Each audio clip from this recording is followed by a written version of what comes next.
Good evening, everyone. We're going to open the special meeting for the Inlands, Wetlands, and Watercourse Commission for the town of Trumbull for January 13th, 2026. I'll ask our clerk to do a roll call if she would. Richard Gerard, Present.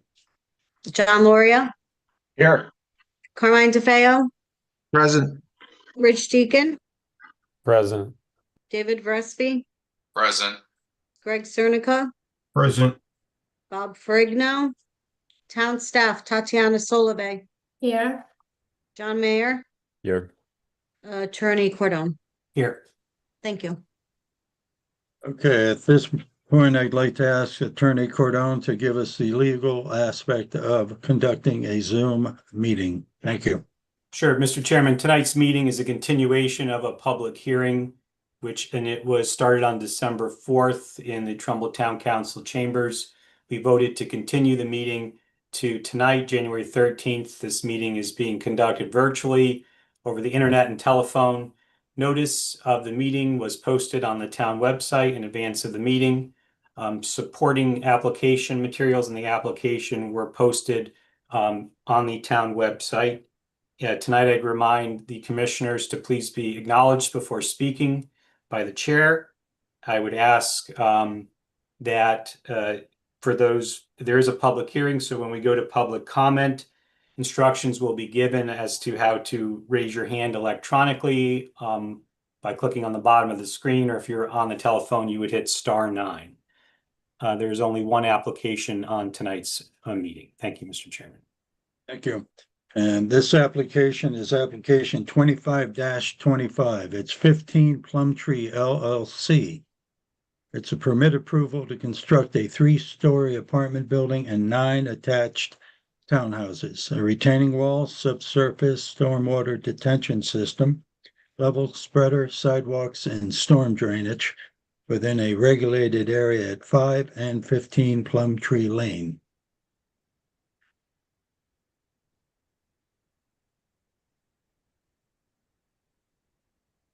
Tatiana or Bill, is there anyone that's looking to come in to speak for this? Yes, there's just a lot of a long list. And there we go. Attorney Steve Bellis, thank you for raising your hand.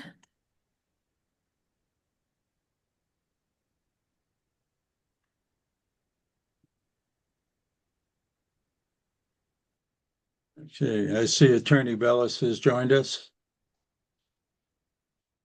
Yes, I'm not sure if you can hear me or not. Okay, Yes. yes, we can. And before you do your presentation, I have a question. And a new plan was submitted. Will this be the plan of record? So what we have submitted is what we call an alternate plan under the Connecticut General Statute 22A-41. The inland wetlands statute has factors that the commission should consider. And what we have proposed is what we call an alternate plan under that statute. So if the commission feels that this alternate plan has less of an impact on the wetlands, then yes, you can act on this alternate plan. I do want to just say off the right from the get-go that you just received this either the other day or the day before. And We received it today, sir. Yeah, or today. So I'm not expecting the commission to act on this this evening. You will need some time to digest what we're giving you. We need some time to get you some additional information if it's needed. So I didn't want anyone to think that there's a gun to your heads. It's not coming from me.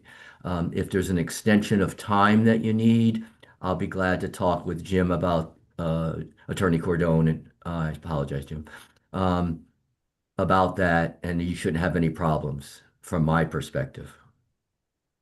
Okay, can I ask that you point out to the public that this is changed from 30 apartments in Trumbull, 40 apartments in Monroe with 9 townhouses to a total, I mean, in Easton, excuse me. Yeah, I'm going to go Long through the day. whole, I'm going to go through the Right. whole thing when the chairman. And, allow- all right, and If just you to tell me to finish go it- ahead, I will. All right, go ahead. Now, All right, before I start, I just wanted to make one thing, bring something up. It's kind of an administrative thing. Um, the Trumbull Wetlands Commission is empowered by their regulations to act on the impact of the Trumbull wetlands. And what I found very disturbing was that the Trumbull record that's on the website contains material from hearings and materials that were submitted in the town of Easton. And the reason I'm concerned about it is that there were things that were in the Easton record that had to be stricken because it was illegal, and their counsel recognized that at a hearing. And in fact, the Easton Commission made a motion to strike the testimony of their first selectman and to remove the report of Mr. Trinkus. And here it is showing up in the Trumbull record um, that's on the website. So can I ask you, Attorney, exactly what is this website you're talking about? I'm talking about the Trumbull website. When I go on, when I click on the wetlands under this application, there's 250 pages of material. I could be exaggerating, it could be 240, I don't remember. And that's what I'm talking about, Mr. Chair. So the Again, way I see this, but I'm confused exactly. You're not talking the town of Trumbull website. yes, I am. Okay, are you aware of that, Attorney Cordone? Mr. Chairman, if I may, I thank you. Thank you, Attorney Bellis, for your bringing that to our attention. I do not believe that the town of Trumbull or its agents have taken any material from Easton and posted on the website. I believe what happened, Attorney Bellis, is that in the public hearing last month, a member of the public put into the record that some of the material you're talking about, and or a member of the public may have attached this information to correspondence. So I don't think the commission has the ability to screen out what the public comments. If you would like to state on the record that the commission should, not take note of some of those things. If Easton has reversed course on some of the decisions they retained, we did not retain that individual. Our first selectman has issued no statement in the public record on this. No, that I agree with that, Oh. Jim. Yeah, my position is really clear. I want this to have this. Your commission is great. I never have a problem with your commission. So normally, all the material that the applicant submits is in the record. Any of the peer review material where the town or the commission, or I should say the commission has hired experts, absolutely goes into the record. What I'm objecting to was material that was submitted in Easton that was then stricken by the Easton Wetlands Commission because they realized what it was illegal after I wrote a brief on it, and their counsel agreed, and they struck it from their record. So I don't think anything that has to do other than the applicant and the peer review from your town or your commission, if unless someone comes before this commission and gives testimony and then wants to submit something, that's fine.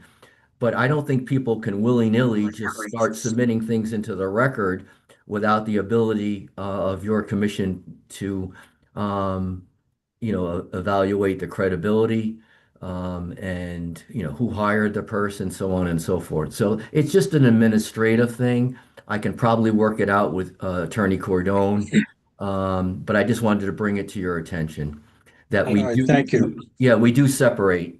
What's in Easton is in Easton, and what's in Trumbull is in Trumbull. I agree, So Council. Thank- that was all I really wanted to say. I don't have a problem with your commission and never have. So um, let's get to the crux of it.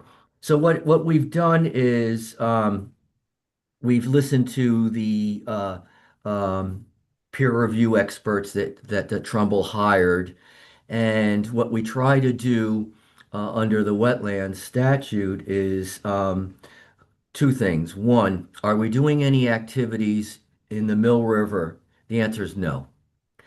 So we don't need a permit from Trumbull Wetlands on that. Are we doing anything in the wetlands that has been flagged in Trumbull? Any activity at all in those wetlands? The answer is no. We never proposed to do anything in the upland, in the wetlands themselves, so we don't need a permit for that. So what we have before the commission is activity that is being proposed in the upland review area. And the upland review area gives your board jurisdiction, as you know, to look at what we're proposing, and you have to determine whether that's going to cause an adverse impact on the wetlands themselves. So anything dealing with wildlife and all those kinds of things, the statute strictly prohibits that. And I can give you the site, 22A-41 in parentheses D. It basically says, and I'll just read it, a municipal inland wetlands agency shall not deny or condition an application for a regulated activity in an area outside wetlands or watercourses, and that's where we are, on the basis of any impact or effect on aquatic, plant, those are trees, animal life, unless such activity will likely impact or affect the physical characteristics of such wetlands or watercourses. So that's where we are with your commission. We are proposing an activity that is in your upland review area, and we're asking this commission to make a determination that the activity that we're proposing will not adversely affect the physical characteristics of the wetlands or of the Mill River. So that's how I frame where we are. So we presented an application with an apartment building and 9 townhouses. Some of it was in Trumbull, some of it was in Easton. Notwithstanding that, there is a statute, and it's the one I just read, 22A-41. And what they're talking about is that, what are the factors that we're looking at to make the determination of that adverse impact? And could there be anything that can be done that would cause less or no environmental impact to the wetlands or watercourses? That's what the statute says. So it's our position that the apartment building that we proposed and the townhouses did not have an adverse impact on the wetlands. And we had experts give their opinion as to that. There were some suggestions made by Land Tech that they thought that they could make the project even better. So having said that, we went back to the drawing board and came up with an alternate plan that is the one I hope you have. I don't know, Mr. Chair, if you're able to see it. It's called alternate site plan. If you could put that on the screen, I don't know how to do it. And I'll go over it with you.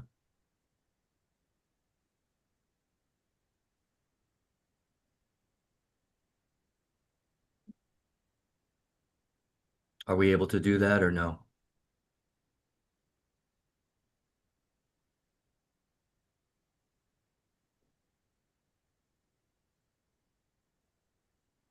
Steve, I'll try to share my screen. Okay.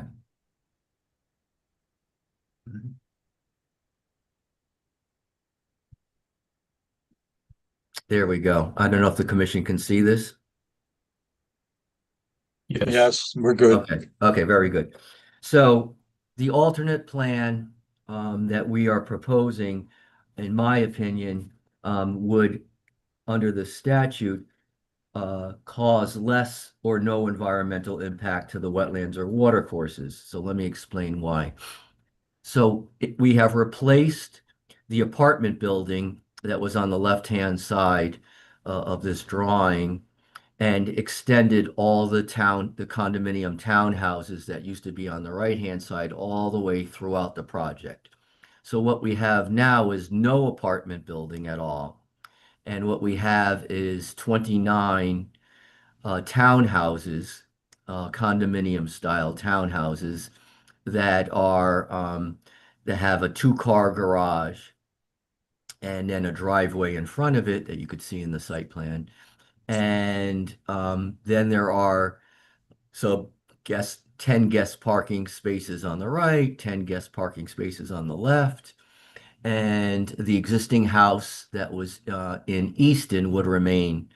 The house in Trumbull that is kind of towards the left. I don't know if you can see it in this drawing, but there was a house, or there is a house there now, that would be taken down and removed. So if you looked at this plan, this alternate plan, what we would have in the town of Trumbull would be there's a line that divides Trumbull from Easton. You would have approximately, some of them are in some of both towns.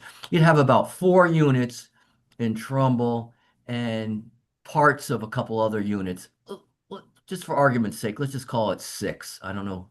You see what I'm saying? 4 of them are certainly in Trumbull, and then portions of the other 2 are also in Trumbull. So Attorney Bellis, he just said the red line yeah, so shows. everything to the left or south of that blue line is Trumbull, if that helps. So in this particular drawing, you'll see units. I don't know if you can make it a little bigger, Michael. It's 1 through 6. Yes, there you go. You have better eyes than I do. 1 through 6, a little bit of 7, and a little bit of, what's that number there? 28, 29. 29. Okay. So those are the Trumbull, those are the units that would be in Trumbull. So if we were to go ahead with this plan would require less fill than the plan for the apartments. So I think that's desirable. It also takes the galleys that used to be inside that used to be under the apartment building and now puts them exposed outside of the unit areas. So let me be clear. This is a condominium. So all those little looks like houses or townhouses, they would be owned, they're called units, they would be owned by a homeowner. All the land around those little units are called common elements, and they would be part of the common condominium association. So all the galleys and all the storm water pipes and so on and so forth would be in the common elements portion of the condominium, and they would be maintained by the condominium association. But I think that the advantage of this plan is that now there's no apartment building above those galleys. So if one needs to be maintained, cleaned out, or whatever the case may be, that you have access readily available by just walking onto the property. Another change that I think would be beneficial and have less impact on the wetlands was a suggestion by Land Tech. And that suggestion was to move the level spreader, which used to be off of a wall, that retaining wall. Maybe Michael can show you the retaining wall. There's a retaining wall that goes in the back of all of these units. We've removed those steps. They're no longer there in this proposal, so there's no one has to go beyond the retaining wall. And we've moved the level spreader to the left of the property.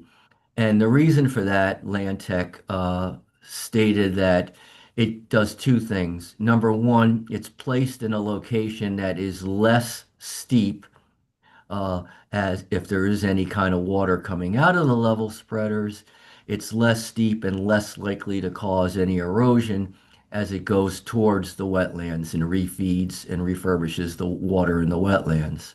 The second argument that Land Tech made, which I thought was a good one, is that you can get access to this from South Park Avenue. If anyone needs to maintain, replace, fix, or repair the level spreader, it's right on a public street, and you can just walk over there.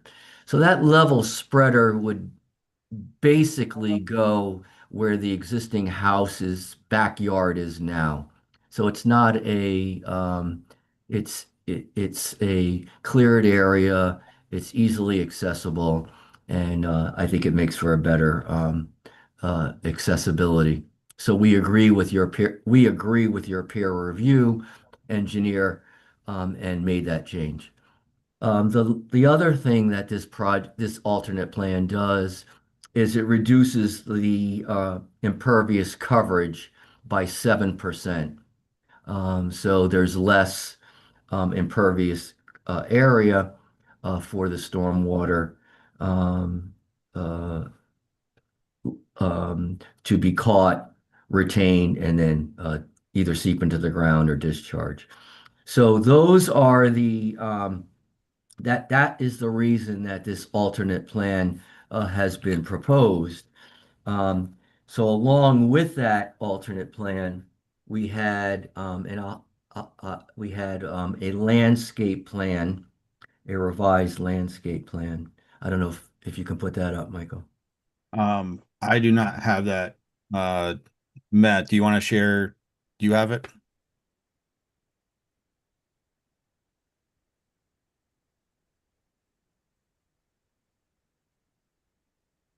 Do we see the landscape now? Yeah, there we go. Okay. Yeah, and again, I understand that the commission just received this, so um, I'm just explaining it to you tonight, and obviously you can have it peer reviewed, and we're going to continue this hearing. So I just want to at least show you what it is that we're proposing. So if you were to look at this, Matt Pop will go over this with you, but this landscape plan, what it does is it shows where there would be heavy screening along Plumtree, and it also shows where there would be, so those are trees that are going to be planted after the construction and after the units are constructed to help with screening and whatnot from Plumtree. There's also some trees, and he'll go in shrubbery that is in the upland review area. And there's also some that are actually either in or near the wetlands, and he'll go over why he put those there. Um, so that was the basis for this plan. And we think that the plan, I can have both Mike Lambert go over a little bit of the storm drainage and Matt Pop go over the landscape plan.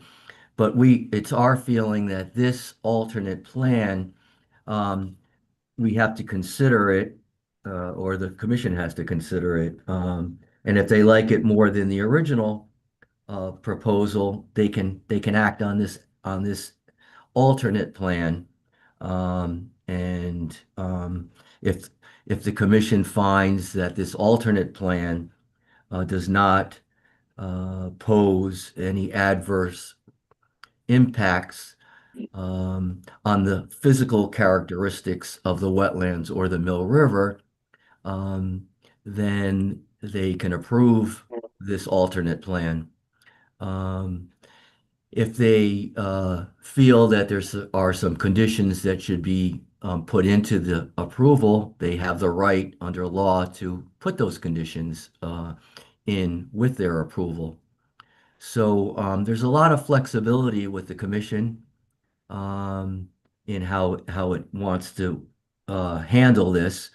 My position has always been, and I'll maintain it, that I want to work with the commission. I don't want to um, have an antagonistic relationship with the commission, and that's just not the way I operate. And I made it clear to my client that it's best if we work together. So, Michael Lambert, I know the engineer, has been talking to Land Tech, and Matt Pop has been working to try to make sure that the plantings and whatnot uh, protect those wetlands, and more importantly, protect the Mill River. So that's where we're coming from. No, I don't want you to think that we're trying to cram something down your throats. We are not. If there's something that you would like addressed, we'll do our best to do it.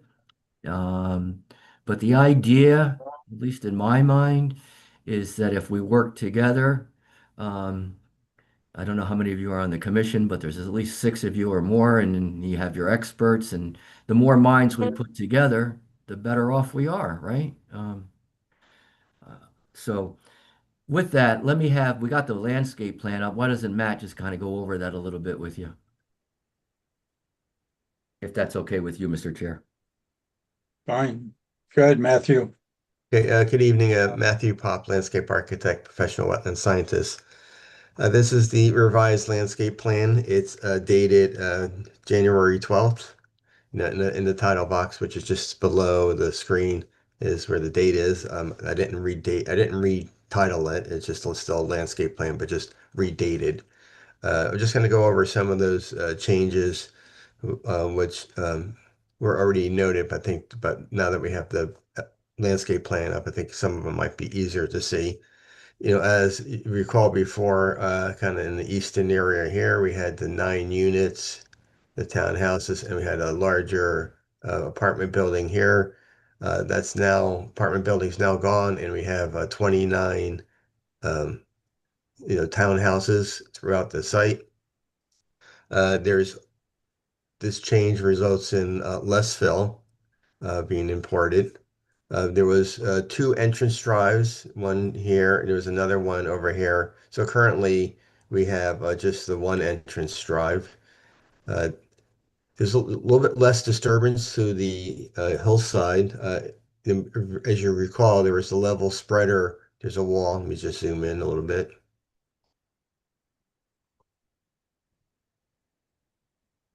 There's a retaining wall in the back.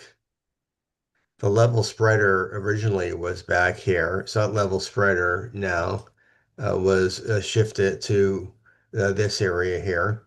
As Rob Pryor, peer review engineer, suggested. There is an outline of existing house. It's kind of tough to see. It's right through here. There's a deck or patio back here.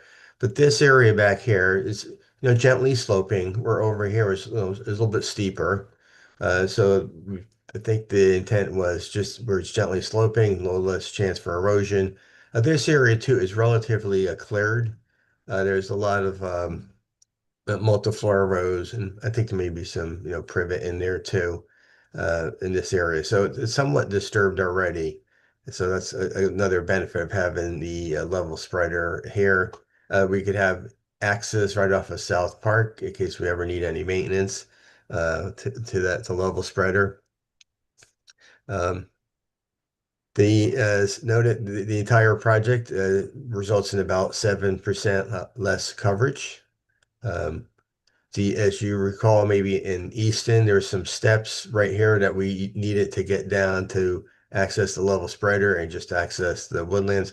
Those steps are now removed, so there's actually a wall that kind of frames the entire site. So it starts off by the road, comes here, wraps around here, the back of the building, and up to there. So there's no more steps to access kind of the woodland in the wetland area. The landscape plan, after reviewing this area a little bit more carefully, we added about 10 more shade trees through this area. Again, just trying to shade out maybe some of that multiflora rose. I don't know if we'll ever get rid of multiflora rose, but I think that will improve the habitat. We also added, a few more evergreen trees in this area. Currently, there's some evergreen trees here. As you recall, the purple line is the wetland line. The Mill River is up here. There's an existing stone wall right through here. It's fairly low, it's kind of broken. Ends right about here, right behind the house site here. So acts as a small barrier. Again, the wood turtles are mainly or within the Mill River. The wall acts as a small barrier. No, they could actually climb over the wall. Our project with the larger retaining wall to the rear of the units acts as a permanent wildlife barrier. Again, that's a tall wall. It's approximately 10 to 12 feet in height. The final grading has not been completed yet, so that elevation is an approximate. We added right behind the wall. We added a few additional, shade trees right through here, because when you build a wall, there's some disturbance beyond the wall. So we add those trees.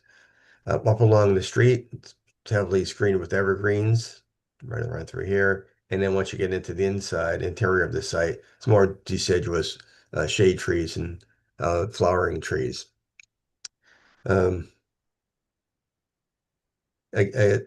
One thing that we will be adding to, the plans, typically we don't add them at this stage, is since there are wood turtles, known to be in the Mill River, we have kind of turtle protection notes that get added. The DEEP, they have their standard notes. There's approximately 15 to 20 of them. The the the first thing is to do like a wildlife sweep through the area before any construction starts, before any tree removal. Um, there'd be a sweep. Somebody like myself or your environmental consultant can go out there and search for turtles. There'll be probably the silt fence would be put up. If there's any turtles found within kind of the development area, they just get shifted and moved over the silt fence to the downhill side so that they don't get crushed during construction. So that's the first thing. The other thing is, education. Contractors get educated, their signs get posted, what turtles look like. If there's any turtles that are observed anywhere, nesting on the site, excavating holes, that gets reported to the state. So again, there's the standard notes, and those we put, on the plan. There's, let's just see what else. The drainage channel that a lot of discussion flows through here, just below where the drainage channel goes past the wall. We have some ferns there just because the soil is disturbed. So just to restabilize that area.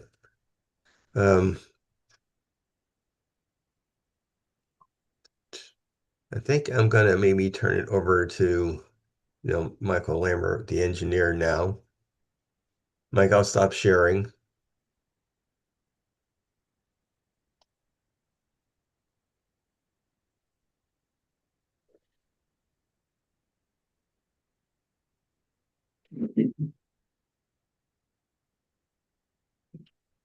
Thank you, Matt.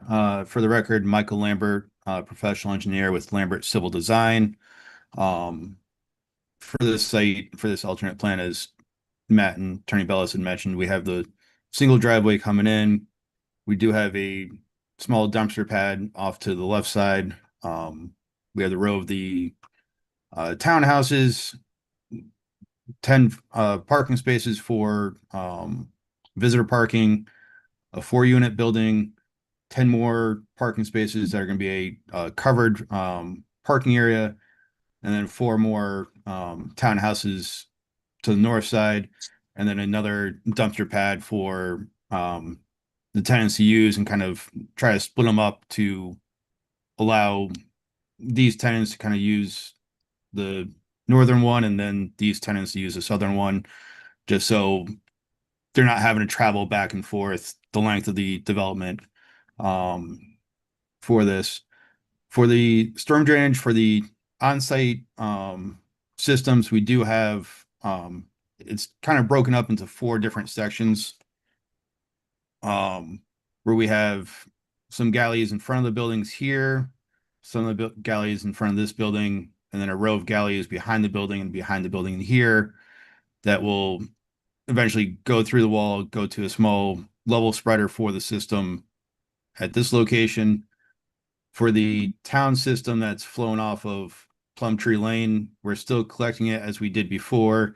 We're kind of capturing the rear yard of the existing building where we're kind of making low points with the walls in the back of the building. But this time, instead of going through the site, we are kind of wrapping it around the site and then discharging off to this area adjacent to Park Ave. Kind of makes it a easier area to be able to maintain it, view it, make sure that it's working properly. The reason for the systems that was previously back here was just to be able to mimic kind of the same drainage flows of that stream or the channel from the discharge point that kind of flowed through the center of the site. We tried to maintain that same area. There's been some discussion about the maintenance for it as we're moving the steps off to the backside of our site. That kind of makes it a very difficult spot to maintain. So we relocated the level spreaders over here to kind of make it easier access, easy visibility for those who are maintaining this area.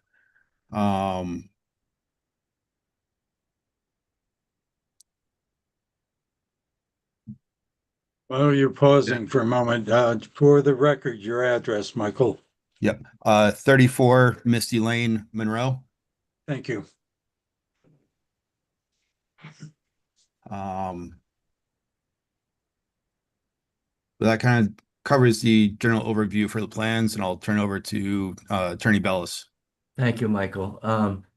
So, Mr. Chair, normally what we do, with your permission, would be to present your commission with a storm water report that would be specific to this alternate site plan. We've already given the commission one for the apartment building, and that has been reviewed, and there are some tweaks made to that.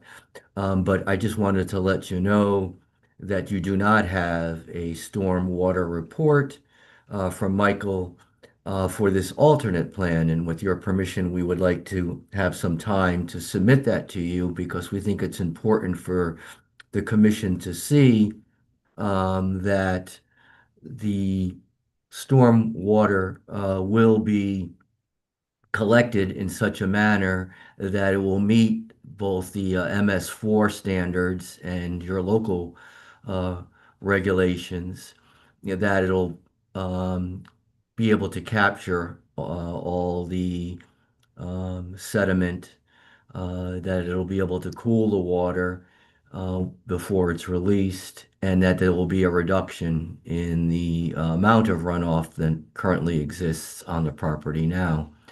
So, generally speaking, that's something that we normally provide, and we would like to provide that to your commission.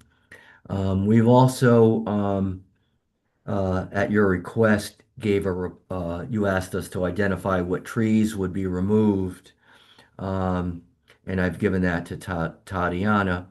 I do know that while it may be helpful for the commission to know what's happening on the site, I don't know if there's a picture, but obviously the trees where the townhouses and the parking is going to be are going to be removed. And I know that the statute is very, very clear that any removal of vegetation is considered a non-regulated activity. So removing trees is not a regulated activity. The statute says it's a non-regulated activity and it's permitted. Notwithstanding that, what we've tried to do is show you that there were approximately 110 trees being removed in the upland review area, and we're replacing them with 85 trees in the upland review area. So I know it looks like a lot of dots, but those are the trees that you asked us to identify that were 6 caliper or larger, that would be removed, and then Matt would already has shown you what he has proposed to replace them with. Again, it's not it's a non-regulated activity. We don't need the wetland commission to give us a permit for that, but it's still useful and helpful, I think. So that's why we're providing it. I also wanted to make clear, so we don't go too far afield, um, that we will not need a DEEP permit concerning species, uh, because it's going to be less than 5 acres that's being disturbed. Um, so again, I know that uh, Matt has made some precautions for the turtles that um, he has been made aware of, and that's something that we would do anyway. We would take care that those animals aren't hurt, and that they're properly relocated, whether the commission told us to do it or not. But that's not within your purview, um, and it's not going to be within Deep's purview either. Notwithstanding, Matt's a professional, been doing this for many, many years, and either he, it probably will be him, will be conducting what we call a sweep of the area. And if he finds any kind of living animal, uh, he knows that there's going to be construction on one side of that retaining wall, and there will be a relocation to the other side. So that's just a given. Um, but the other thing that I wanted to point out is that it's really just a reminder. The case law is pretty clear, that when experts give an opinion, uh, when we're dealing with the upland review area, uh, that there has to be testimony based upon substantial evidence of a very specific uh, harm. An expert can't just get up and say, I believe there's going to be an impact on the wetlands or the physical characteristics of the wetlands without giving a real specific factual basis for that. So as we see it now and what I've read, I haven't seen any expert testimony saying that there will be an adverse impact on the wetlands. To the contrary, we have Matt Pop stating that if you take these precautions, such as the soil and erosion, double silt fencing, and all the things that Land Tech brought up, then there should be no adverse impact on those wetlands. So that's our goal, and if we can, do that, even as I said before, with the suggestions of Land Tech, we have no problem implementing those. The goal here for us is to make this project work. The goal for you is to make sure you protect your wetlands and your river. So we're really on the same page. I just want to make that perfectly clear. So if there's anything that you would like to ask either myself or the team, please feel free to do so. You won't offend us. And at this point, Tatiana, did you have any comments before I go to the commission or any requests? Or would you rather wait until the end of the meeting? You tell me. I Same can thing with bring up John Mayer. a couple of points. Thank you, Mr. Okay. Chairman. Just the latest thing that was mentioned regarding state permits, though Attorney Bella stated it's not relevant, but I think there was some confusion. Deep permit may not be required, stormwater permit may not be required if disturbances are less than 5 acres, but NDDB permit, I believe, is required, so that should be obtained. The tree plan that was presented, have the trees been marked in the field as requested by the commission? Should I just, Matthew, yeah. Tatiana asked about the trees. Were they marked or? I don't know if Jason Edwards is on this call, Yeah. Tatiana. He's our surveyor. Um, I did not see them, so I cannot attest to the fact that they were, but I can get back to you on that. I just promoted Jason There he Edwards. is. Hi, Jason Edwards for the record, Jan Edwards Associates, professional land surveyor. Office is located at 227 Stepney Road in Easton. We did go out and we marked the limits of disturbance, which would show basically all the trees within that limit of disturbance would be removed, is what we had done. There's a lot of them. To try to mark every single one of them was going to be very challenging. So, but there is identified what would be removed. Okay. Jason, how did you mark the areas of disturbance? Are they We marked with said- ribbon? Are they marked with stakes? A combination of both.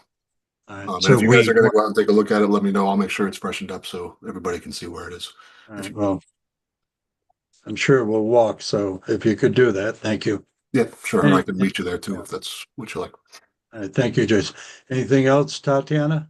Yeah, so it was mentioned that the impervious coverage was reduced by 7%, but what about limits of disturbance? How has that changed in comparison to the original plan? And also, would the applicant be able to provide an overlap, which is kind of standard, so that we can really see the difference between the original plan and the alternate? I might ask Jason to answer that, but my understanding is that the retaining wall is basically going to be in the same location as it was when we showed it to you on the first plan, so that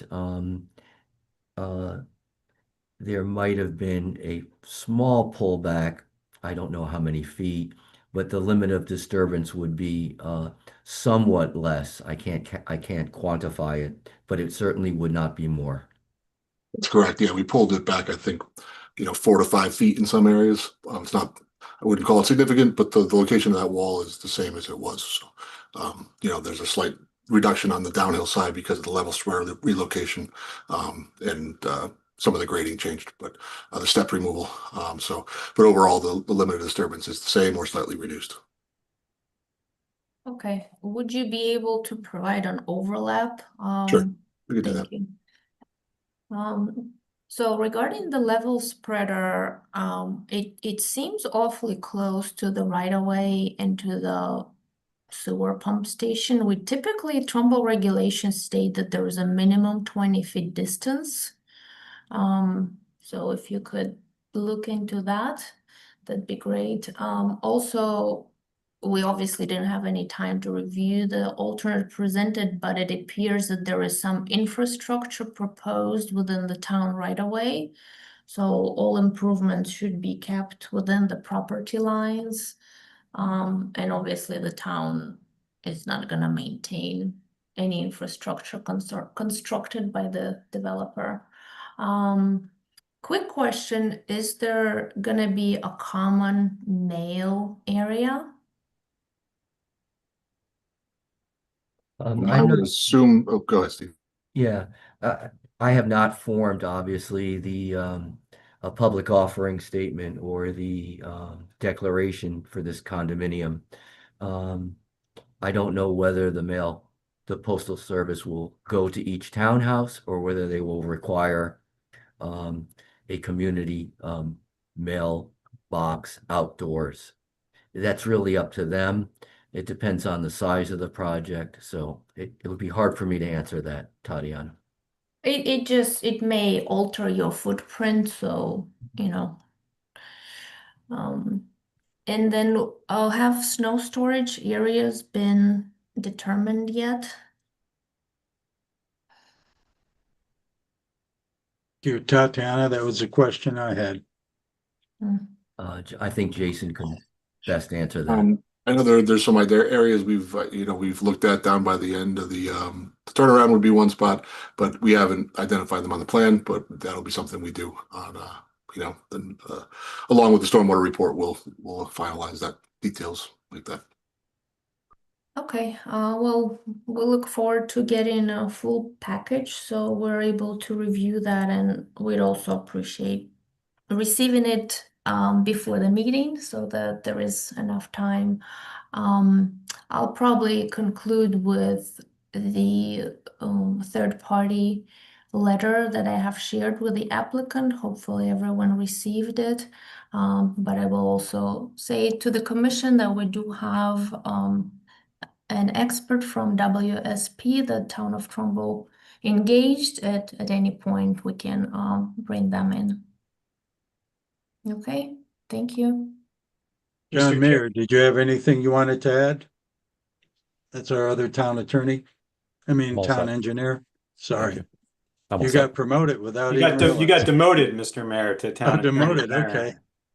Actually, John, Mr. Mayor, did you have anything you wanted to add? I didn't want to cut you off. Nope, I'm all set. Thank you. Mr. Chairman, before we move on, just so I don't forget to do this with Attorney Bellis. So I believe you guys have your client has asked for an extension of the hearing to submit this additional information.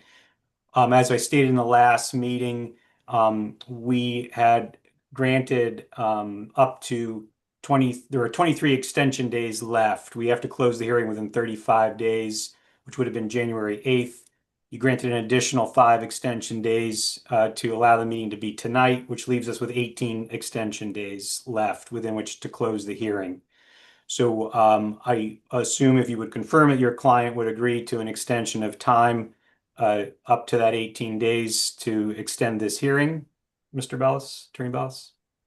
Yes, that's what I was trying to say in the beginning of the hearing. Okay, thank you.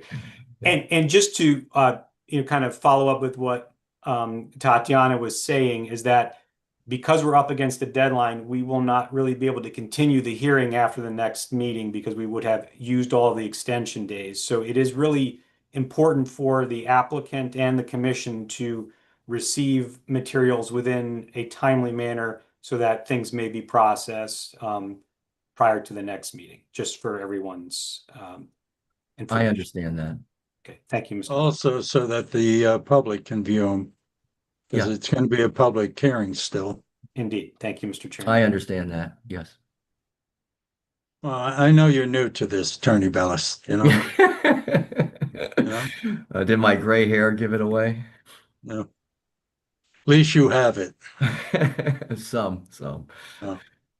Oh. Yes, I usually, and if I'm doing it wrong, I usually give things to Tatiana because I'm not that sophisticated with technology and she uploads it.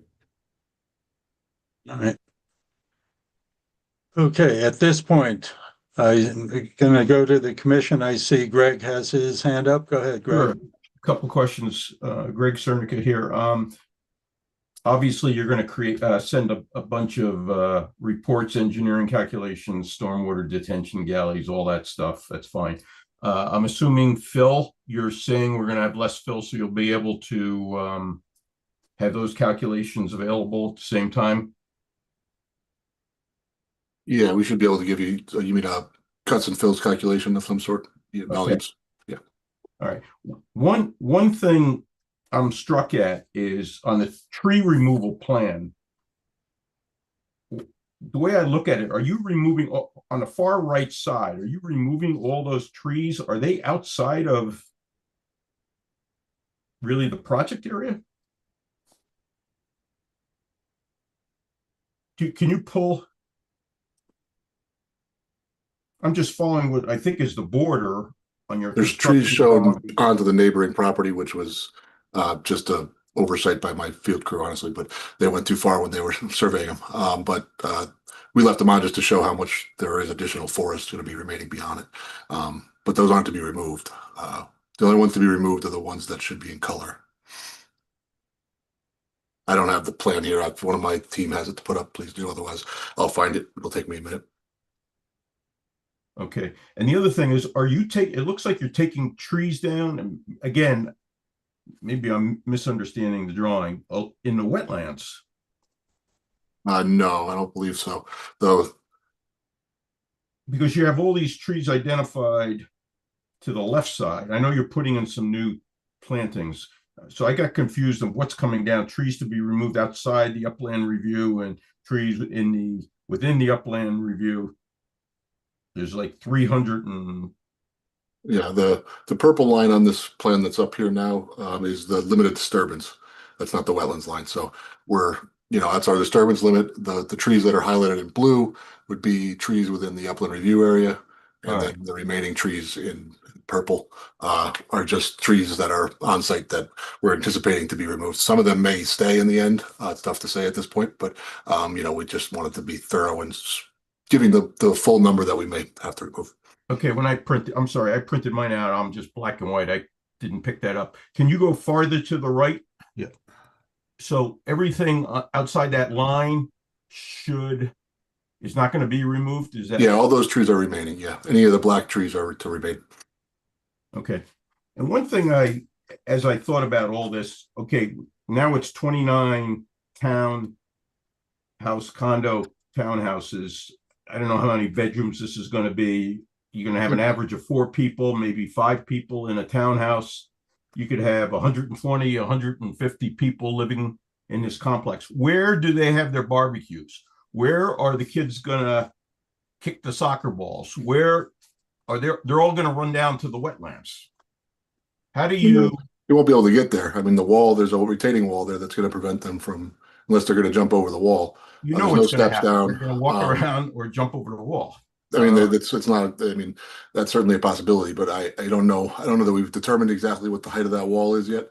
But it's not going to be something you're going to run over at full speed and jump over. You might be able to climb it, and I don't know about getting back up.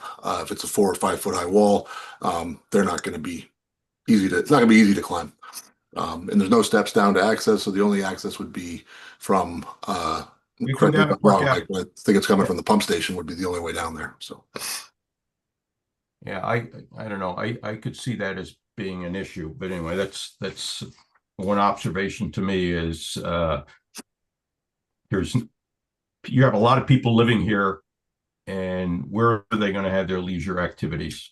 I could see this as becoming a problem. The only thing that I can chime in, and if you don't mind, I don't mean to cut you off, but I know that generally there's patios put or something in the back for grilling and that kind of thing. And then I thought that there was a park, if I remember my client telling me there's a big park, Park Ave in Fairfield, which is, believe it or not, Fairfield's like right across the street. Right. Yeah. So that was the thought process. Okay. I'm surprised you could let the area downhill of that wall is awfully steep too. I mean, if you think about that, you're not going to go down there and kick a ball around. It's going to be in the river. You may go down. It could be a trail to go down and fish or something. Maybe more of an active, passive, whatever. Matt can chime in on what the use would be called. But I know that the use of the wetlands for those purposes, that they're fishing and whatnot.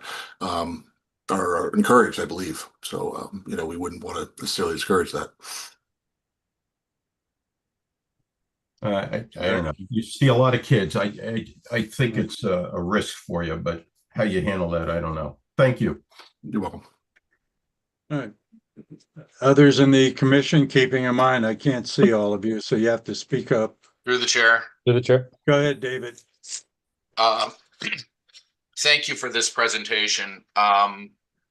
Attorney Bellis, in your original presentation, you indicated that this was an 830G application. Is that still the intention?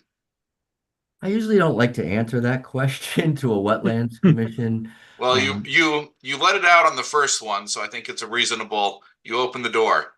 Yeah, I think that you probably have enough familiarity with the regulations in Trumbull that it may I can't say for certain, but it may need to or it may require an 830G application.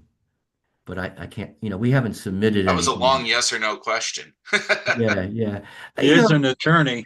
He Yeah, is an yeah, attorney, that's right. right. Yeah, normally, no, listen, I'll tell you what I try to do. If there's a way that we can accomplish uh, getting a project done through a text amendment, that's usually the preferable, that's usually the first thing I recommend. Not clients don't always do it, but if it doesn't work that way, I didn't want to tell you or lead you to believe that it will not be an 830G. I'm not saying that. I just don't know yet. That's what I'm trying to say. Because Okay. there's not that many units in Trumbull. Thank you for answering Yeah, that. It looks to be still a 10 to 12 foot wall that's in the same general location. true. Yeah. Those walls are within setback areas, and that would need some sort of approval for that stuff. This is more for the engineer, Michael Lambert. What is the intention on the construction style of those walls? Because right now they look to be about a foot wide. Having built a number of tall walls, they're never a foot wide. Have you thought about construction style? Because this, depending on what you choose, it'll have a different footprint, which is going to affect the layout of this plan. Yeah, we've been kind of going back and forth with our team and trying to figure it out. My initial guess would be something more of a concrete wall, but that hasn't been finalized yet. We can look at when we do kind of revise this plan and do the full submission package, we'll look at making sure that the footprint that we're showing you guys is accurate and maybe bump it up to give us a little bit more play with that final design of, like you said, a 1 foot wall, 10 feet high is probably not practical. At least showing on our plans, but so we can update the plans moving forward that we take into account possibly a thicker wall just to give us a little bit more of an acceptable footprint that doesn't make us expand out of any potential approved plans, that we can still stay within those limits depending on what the final wall material is. Right, not Would that limited include, I'm disturbance. sorry, David, would that include elevations? So we see the heights as it's going through the properties? Whether it varies, if it's 10 feet one area, 8 Yeah. feet, 10. So All right. it's the intent for this alternate plan was one, I believe that the town had asked for the alternate plan for the wetland package, and this was something that we kind of worked on over the Christmas holiday break. But once we're kind of moving towards this, we'll get a full submission package similar to what the apartment building and 9 townhouse site plan set showed as far as the detail goes.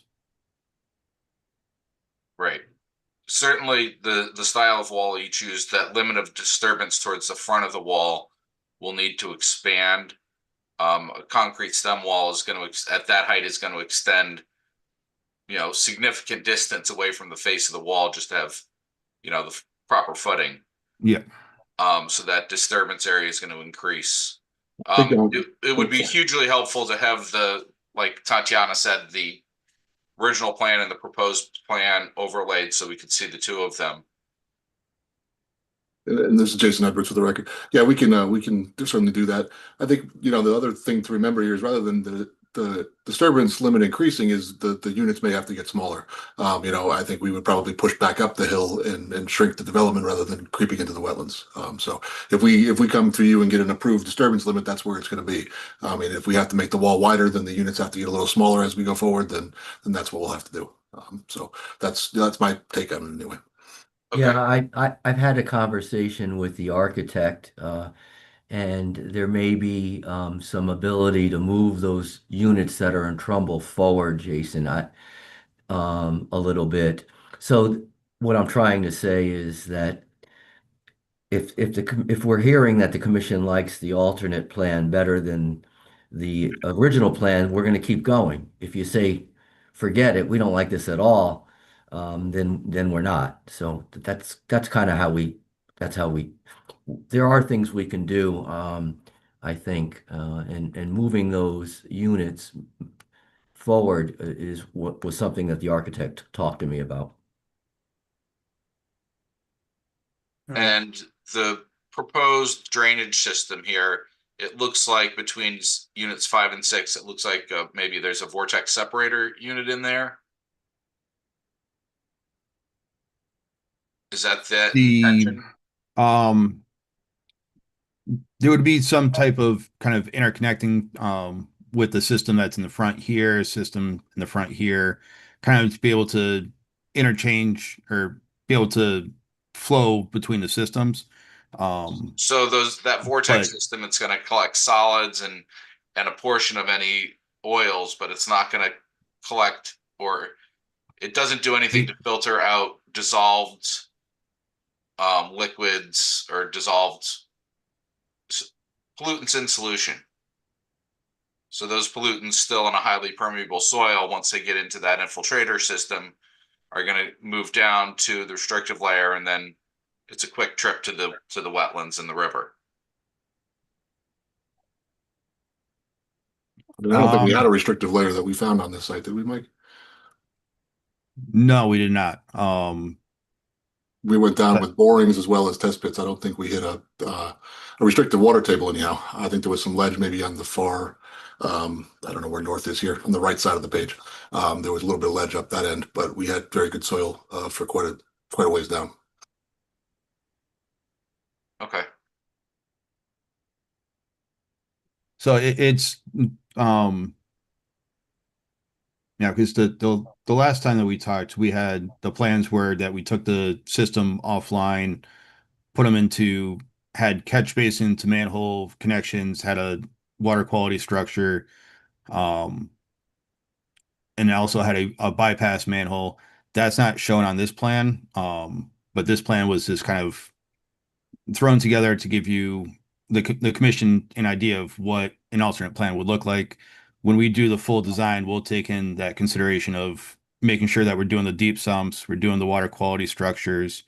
We're having the water quality structures also have a bypass, and it'll be fully designed to meet the 2024 Connecticut Stormwater Manual, make sure that we have the correct pollutant load removals that are in compliance with the state regulations and anything that the town may require as well. Okay. Just a reminder to identify yourselves, as we do have some people that come, that phone in and can't see everything. Anything else, David? No, I just took a quick look at the planting plan. I think Matt's done a good job with his plant selection and varieties distribution throughout the site. Just to note, the plant list, the quantities aren't added in the plant list yet. But for the plantings within the wetland buffer and the wetlands, those are actually shown on the plan. So those are the numbers on the plan, but they're just not added up in the plant list. And we'll Right. So whatever that quantity comes to, we add 10%, and so that another 10 trees or so. Yeah. No, I think that the plant list looks great. Thank you. I think it's a very it's a well put together. Okay, are you through stroking Matt's ego? No. Okay. No, All right. that's my comments for this evening. Okay, I see John Lauria's hand is up. Go ahead, John. Yes, thank you, through the chair. At the last meeting, I asked for some construction plans for the current plan for this. Now, I think we're maybe moving to individual units instead of also having a larger building and incorporate it in the plan as well. Were those construction plans ever created for the past plan? And will we see some construction plans for the new proposed plan? I'm concerned about areas where we're going to do things like stockpile soils while we're building, and that's not very clear from what we've seen so far tonight. Also, John, a phasing plan. Yeah, that's what I was trying to get at. Construction phasing plan. I used the wrong word. Thank you, Richard. No. Well, we've been together a long time. You and I think it's pretty much the same. Jason Edwards for the record. I believe we did submit the updated plans for the 70 unit building or whatever that the count was. There was a construction sequence and phasing included in that plan set.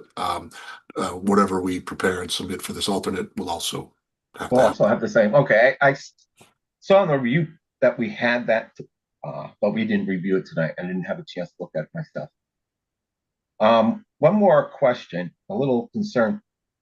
We have all these water detention systems up against the big wall in the back, the retaining wall. Is there any possibility over a long period of time with water leaching out of those detention systems that it could undermine the wall itself and cause it to collapse?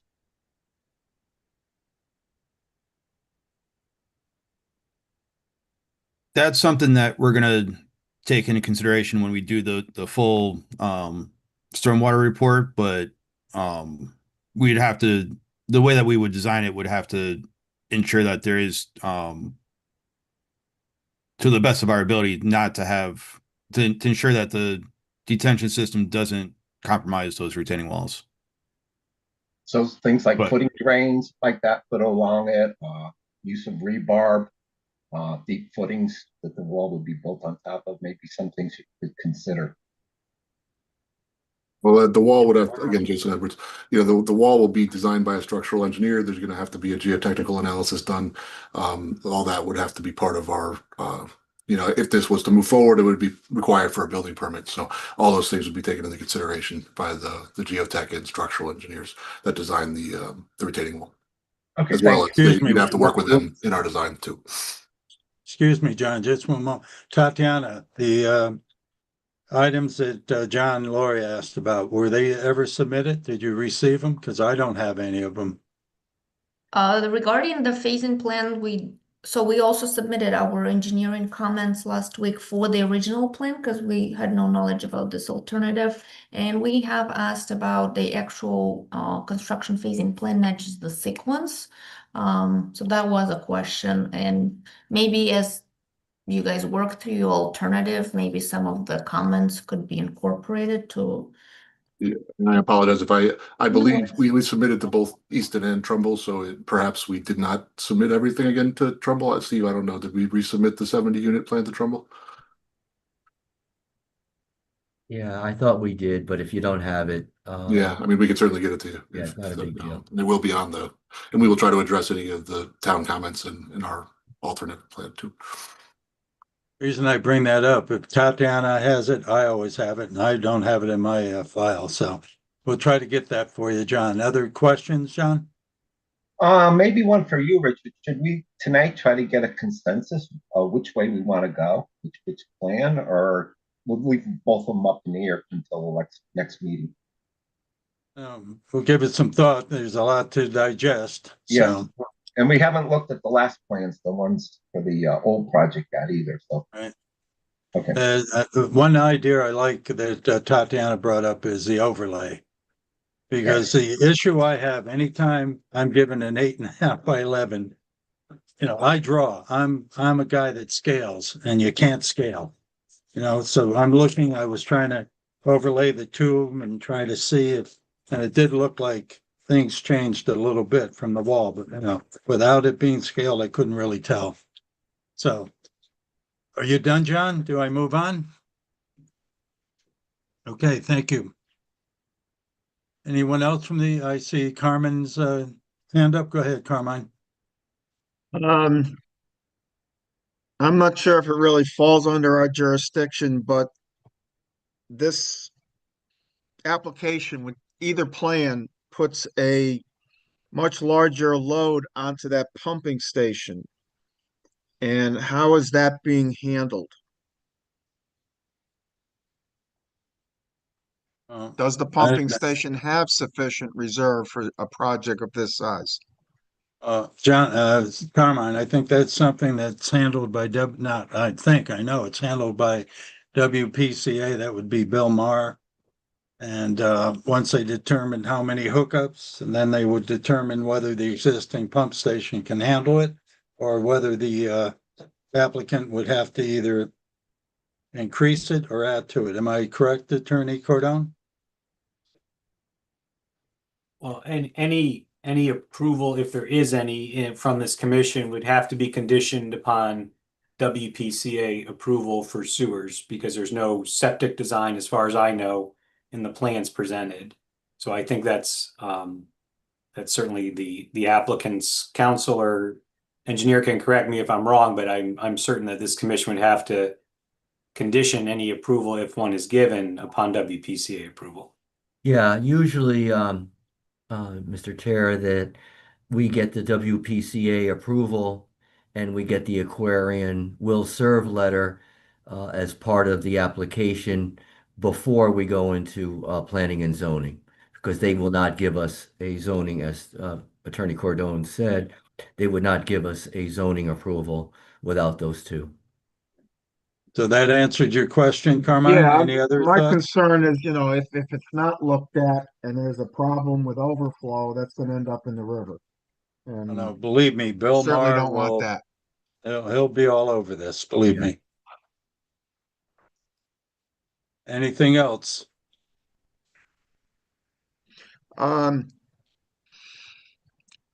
Yeah, your common area, does that include the entire property all the way down to, towards the river, or is it just from the wall back towards Plumtree? When you're talking about your HOA? Yeah, the common elements would be all of the property that are not owned by a unit. You could also have limited common elements, which are normally like your own driveway in front of your house. Right. But to answer your question, the common elements are the property is anything other than the units. Okay, so you're not expecting much, but any maintenance that's required on the north side of that wall would be handled by the HOA. That is correct. Thank you. Okay. Anyone else from the commission? Rich, anything from you, or let me see, who else is here? All right.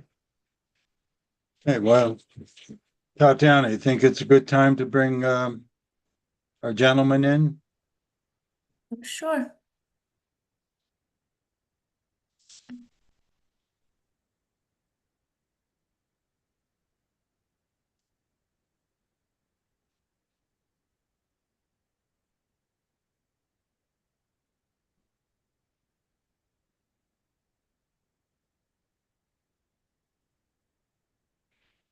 Now I see my college joining. I don't know if the other expert is in.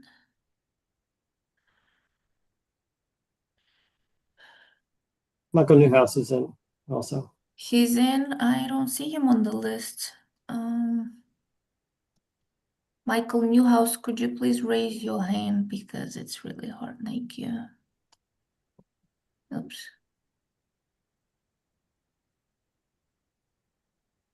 All right.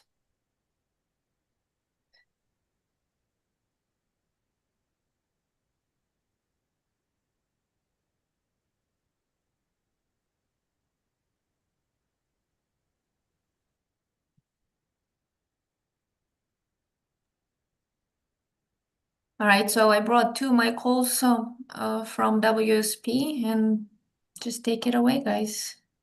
I'll start. So we went ahead and I'll go ahead and Excuse me, you have Yeah. to identify yourself. I will. You know. Yeah, absolutely. Michael Manalakis. I work with WSP. WSP is the world's largest environmental engineering consulting firm. We've had offices in Fairfield County for over 50 years. Our office right now is in Shelton, Connecticut, 6 Research Drive, Suite 260. And so we went ahead and submitted a report today, and I can go ahead and speak to it. I manage our Northeast operations for Earth and Environment. I'm a licensed environmental professional and a hydrogeologist. I'll speak to actually the portion of the report regarding the suspected intermittent watercourse. Let me see if I can share my screen.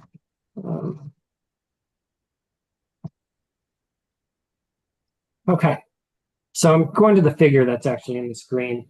And what's mapped over here, this blue dots over here is the channel that's well defined on the property. And I think the wetlands reports have went ahead and discussed these things, and they weren't able to see flow in it, but they did identify that they were scouring and alluvium in it. And the other thing that's really needed to be able to see if this is an intermittent watercourse is their flow. Right now, we're in an abnormally dry period. It's technically not a drought, but it's pretty darn close to it. It's not a period of time you would expect to see flow in an intermittent stream. So going out here, I went ahead and took a look to see, okay, what can I see out in the field that would lead me to believe this is an intermittent watercourse. So over where this green dot is, I went this past weekend on Saturday and just dug a hole about 1.5 feet below the stream bed, or the base of the channel, and looked to see if I could see groundwater over there. The soils underneath there were very tight materials. Everything up here in the upland is mapped as a till, which is generally, silts, clays, fine sands. We'll have gravels and cobbles, but it's a low permeable material. What was underneath the bed, I saw was primarily silts, and they were saturated to moist, to about 1.5 feet down. But I didn't see any groundwater at the time, but they were extremely low permeable materials. So it just came back the next day, took a look, and I included photos in the report, but groundwater was only 1 foot below the bed. And this is again, an abnormally dry period of time. And what you'll generally see in till material in Connecticut is you'll see water levels change seasonally 3 to 5 feet seasonally. You could see even more in tighter situations. So what I'm recommending, if you really want to know if this is an intermittent watercourse, is you really have to just wait and see until we get to a normal, seasonal high period, which is probably April, May. And you're likely going to see, to be honest with you, you're likely going to see flow. And because right now it's only 1 foot below the bed. To get 1 foot, in till, increase of groundwater level, not hard. So that's really, my observations that are out there. The hole's still in the ground. You can just take a look. Again, there's a tape and a photo in this report. You can see for yourself that it's near grade. So, and then I can turn it over to Mike Newhouse to talk about actually the other observations on the property. Hi, it's Michael Newhouse from WSP, and I am a certified ecologist who went to the site a few weeks ago just to kind of see what the potential impacts would be to Mill River, potentially wood turtle, and brook trout. And I think the biggest thing for me was going to be potential stormwater impacts, so erosion and sediment control during construction, and then also potential stormwater after construction, having sediment or pollutants kind of going down into the stream.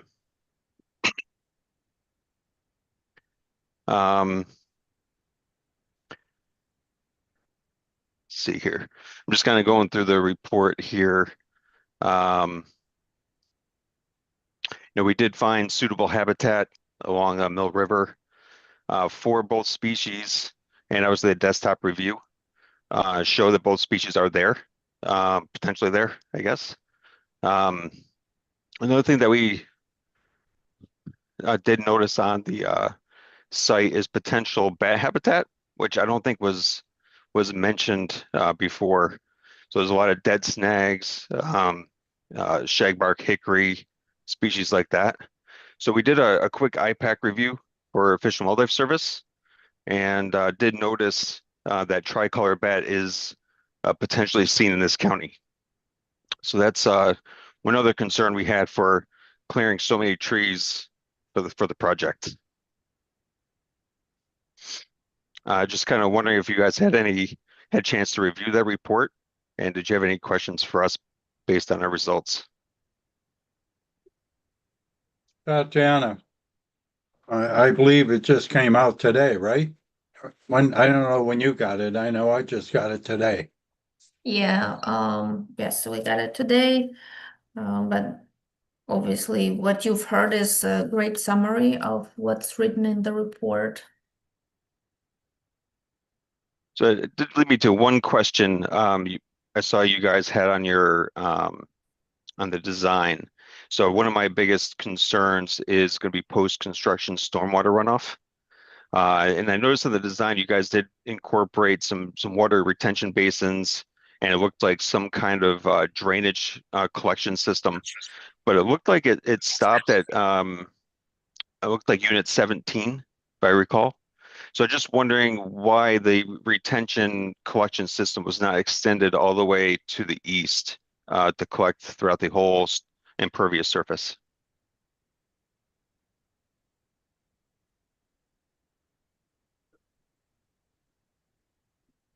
You want us to answer that now? For some reason, we're showing multiple screens and only one with your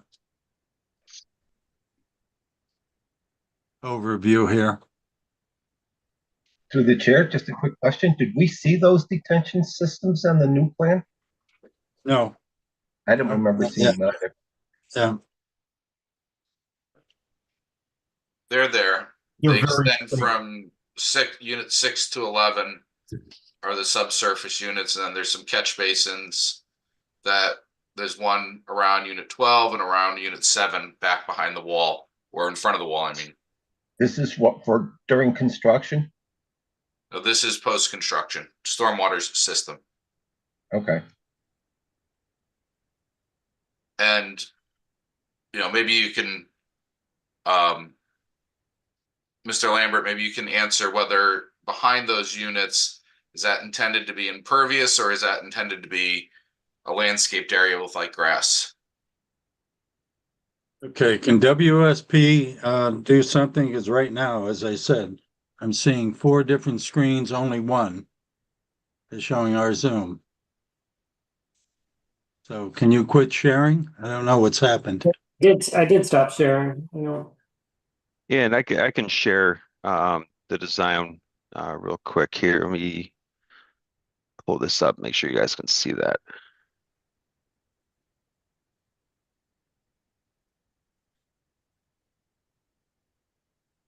I have a question for the commission, and the only one that's seeing 4 screens right now? Matt I'm only Pop, I only see seeing the what one. Michael Lambert is showing. Well, for some reason, I'm looking at 3 that show WSP, WSP, and then the one in the corner is the one that he just brought up. I don't know why, but I don't want to mess with my screen too. No, we just No. have blueprint 22.1A. So is that all you're seeing? Yep, That's all I'm seeing. that's all I'm seeing. No. So here, let me go through and see if I can eliminate some of this. Why don't you go out and come back in? No, And close the as you windows. well know, I'm not the greatest on computers, and my son's not here.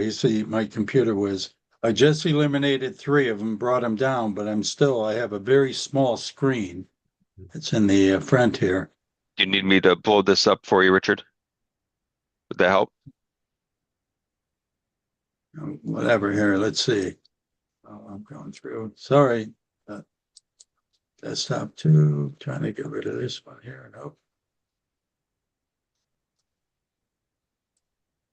It's going to be an issue for me to see things, but okay, go ahead. I'll work with it the way it is. Like I Yeah, so said, I'm literally looking at a 3 by 5 little screen. yeah, I think with the concern that we had with stormwater is, all this being natural vegetation currently, that the soil and the trees soak up a lot of that water that comes off the road and down the slope. By removing all these trees and increasing your impervious surface, that is a concern that a lot of the runoff would end up in the stream, bringing pollutants, sediment, and other things that could hurt the water quality.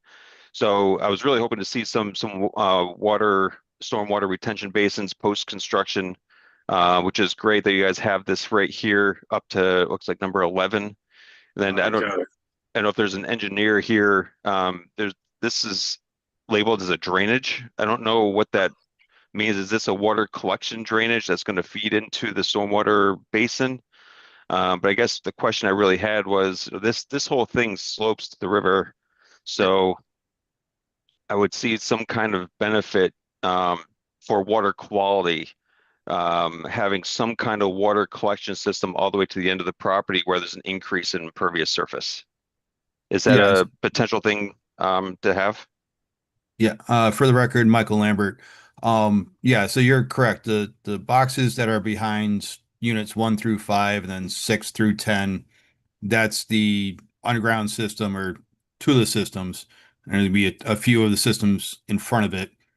The boxes or the square boxes behind units 11 and 12, and then behind 17, those are going to be catch basins or area drains. The intent, I believe, my team can correct me, is going to be a landscaped lawn area backside of those buildings. But the reason for not extending that area drain all the way up to 21 is to be able to have that overland flow of any of the rainfall that comes on the backside of those buildings is going to travel across the grass area in the back of the units, go into that first area drain, and then get piped over to the underground systems.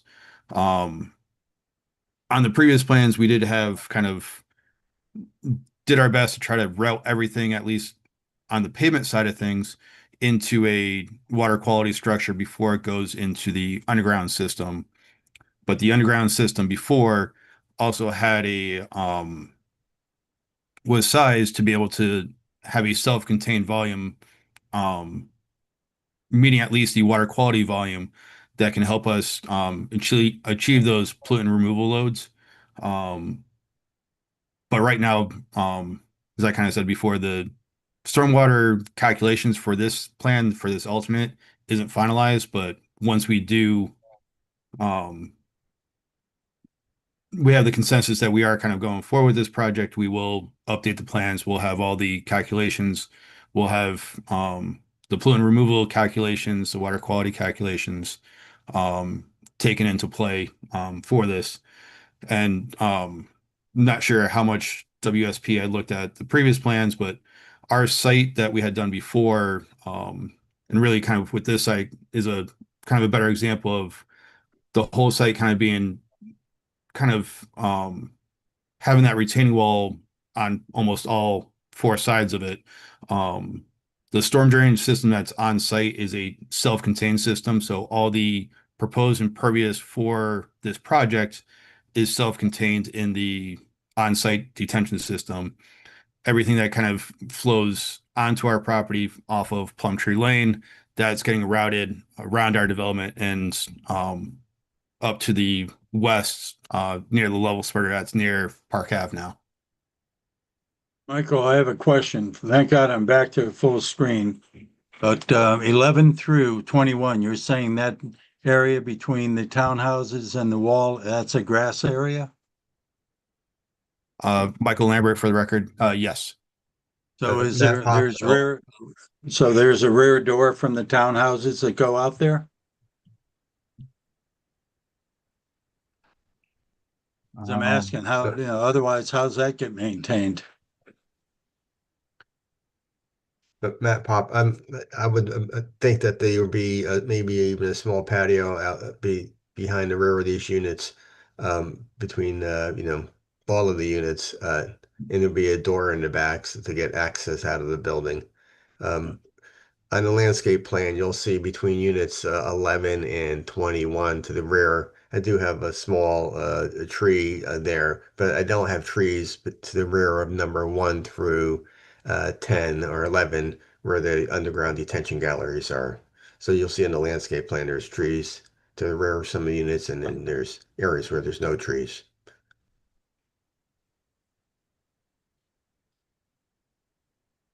All right. And also for the record, located between 5 and 6, there is kind of a open gap between the buildings. So Gotcha. any lawn maintenance personnel that have to go out there and cut the grass, maintain the trees, there is a walkway between those two buildings, as well as kind of you can probably sneak around the southern side of Unit 1 to be able to get into the back of the units and do the necessary maintenance through that part as well. All right.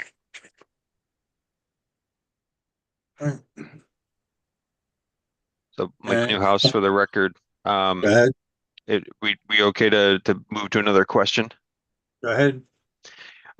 In the beginning of the presentation, someone mentioned environmental monitoring for the turtles during construction, and I think the mention was maybe one time in the morning, or something like somewhat not regular monitoring for the turtle. Just to state that we do a lot of environmental monitoring with our company for rare turtles, Blanding's turtle, box turtle, things like that.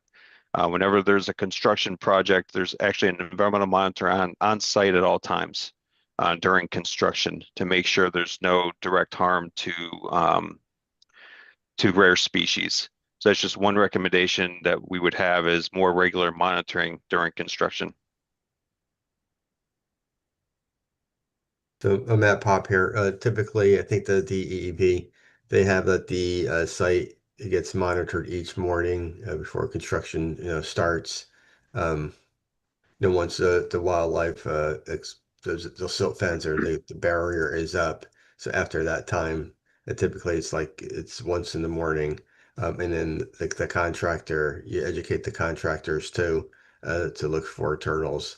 But I think on this site, if we had the silt fence going across the site, it would be tough for turtles to kind of get into the development area. Yeah, just a note, again, Michael Newhouse from WSP. Wood turtles are very good climbers. So they, I have seen turtles climbing silt fences that were not wood turtles, not as adaptable to climbing.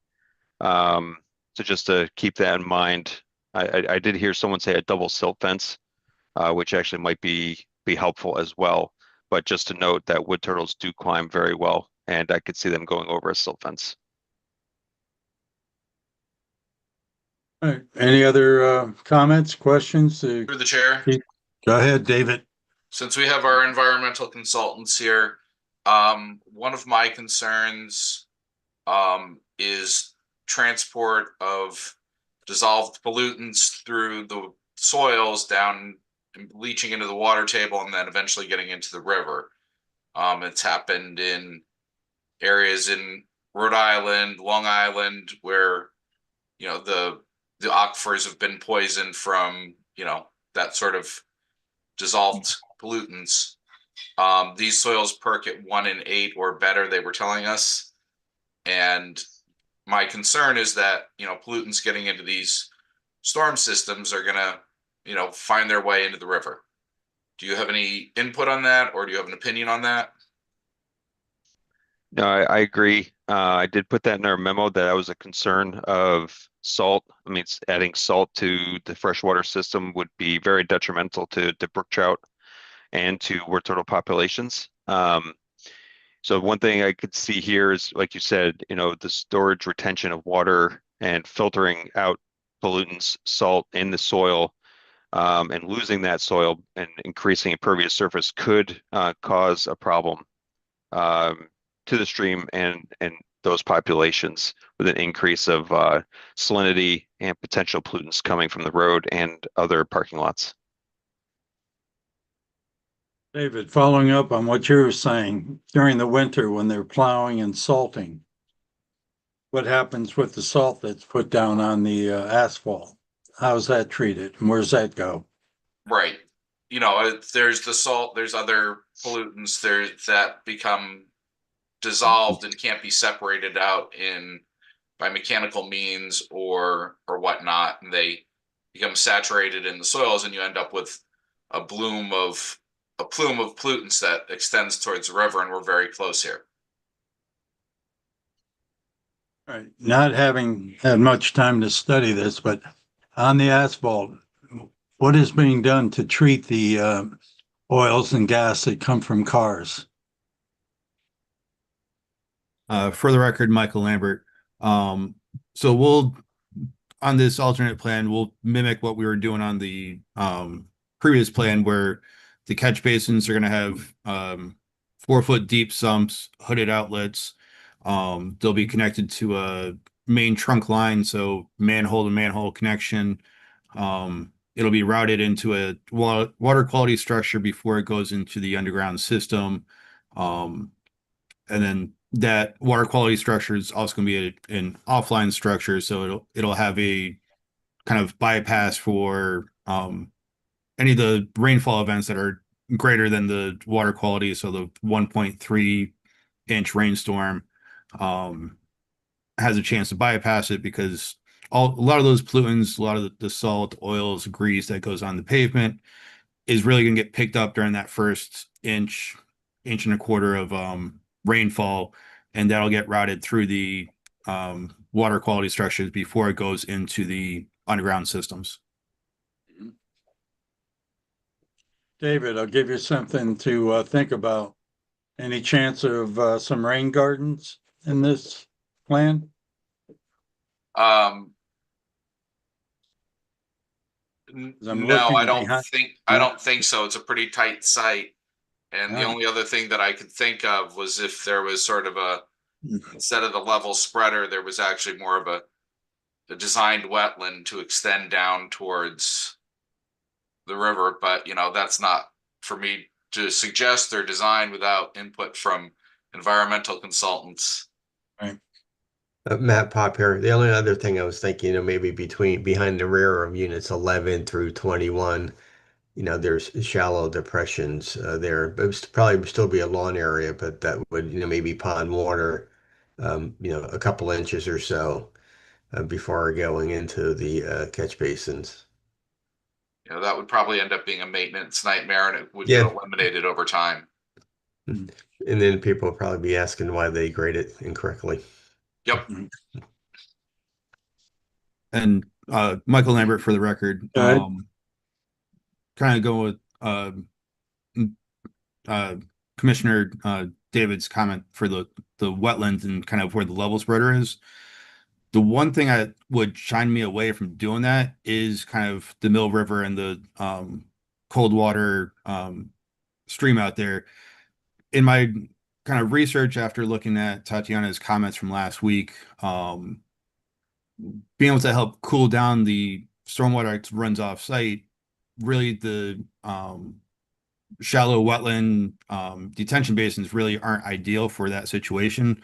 And someone else can correct me if I'm wrong here, that having that kind of shallow water is what's going to heat up, and then that's going to be the first water that gets kind of discharged out of those wetland ponds, and that would heat up cause a negative effect to the Mill River.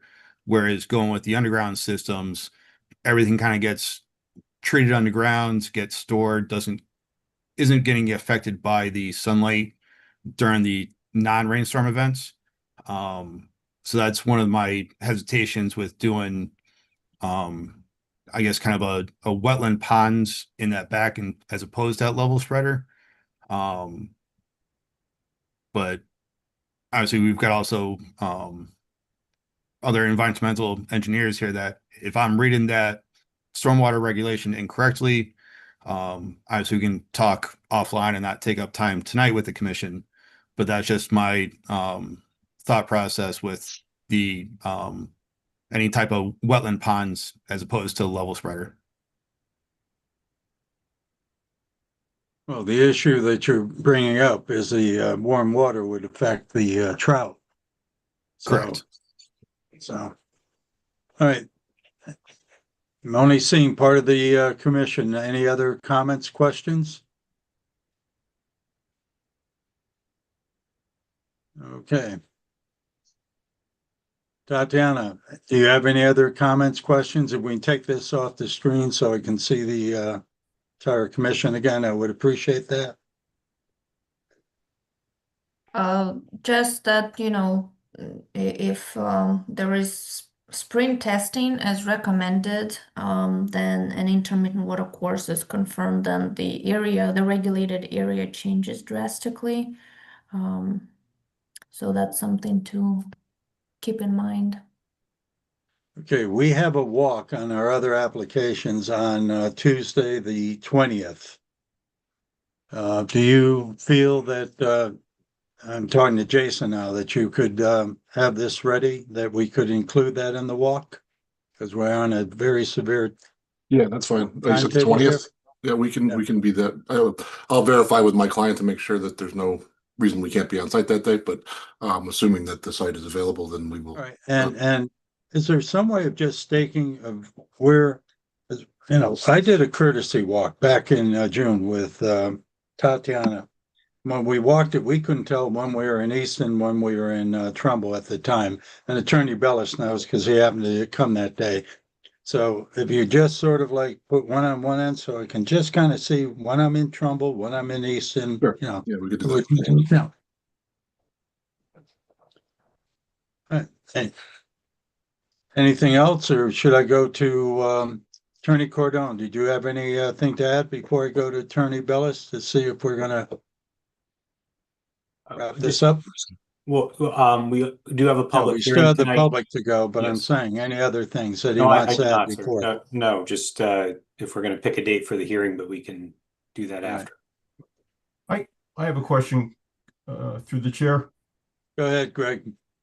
Based on the report of potentially waiting, we don't really know whether we have a water course in this area or not.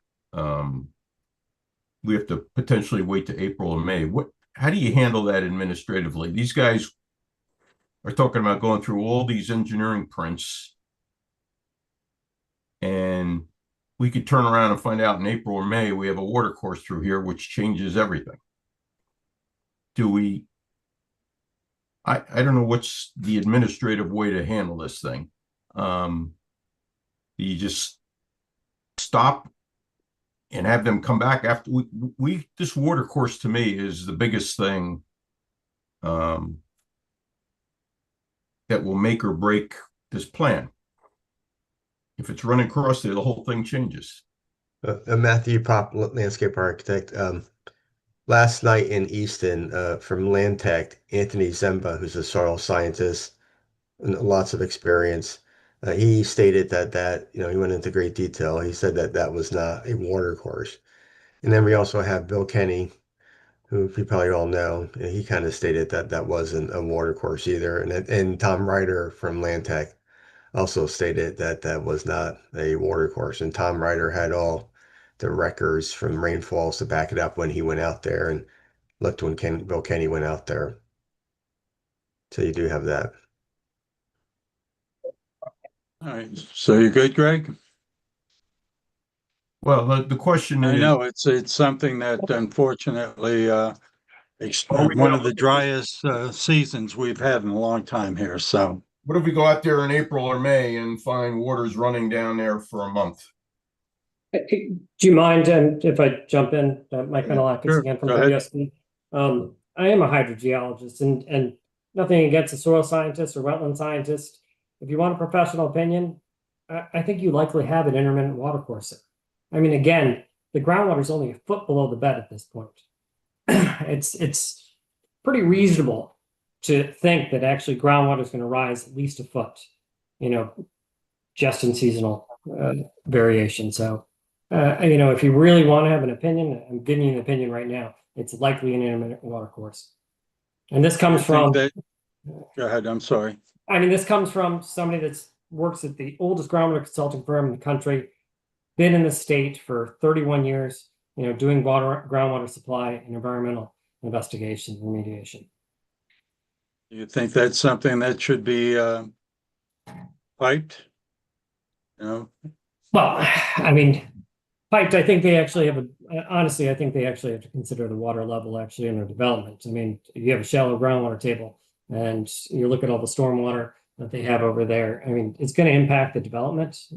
Yes, you should pipe it. You already have flow. Tatiana's been there several times where you see flow coming from the pipe along the street. She has those flows. She has the videos of when she's over there. You have to do something with that water that's coming through.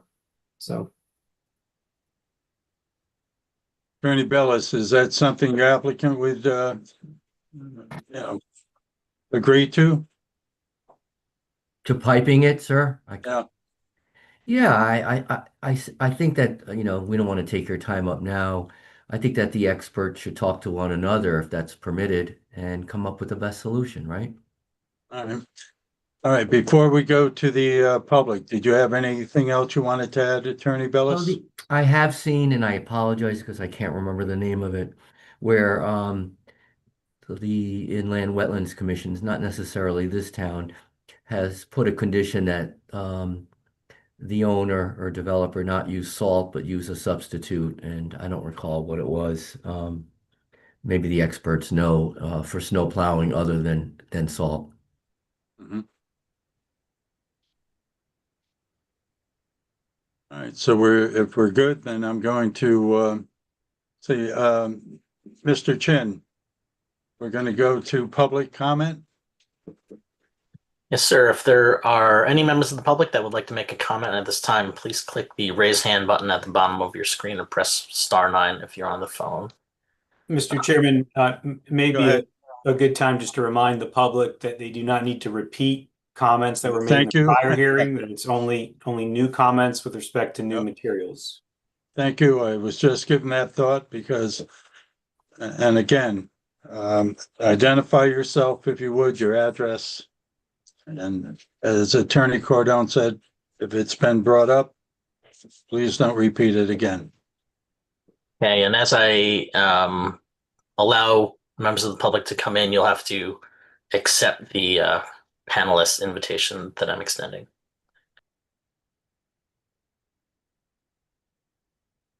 Okay, I see Jonathan Combe. And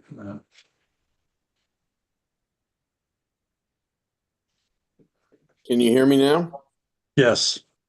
Good evening, Mr. Chairman and committee, and thank you for all your work on this. It's every hearing it gets more and more detailed.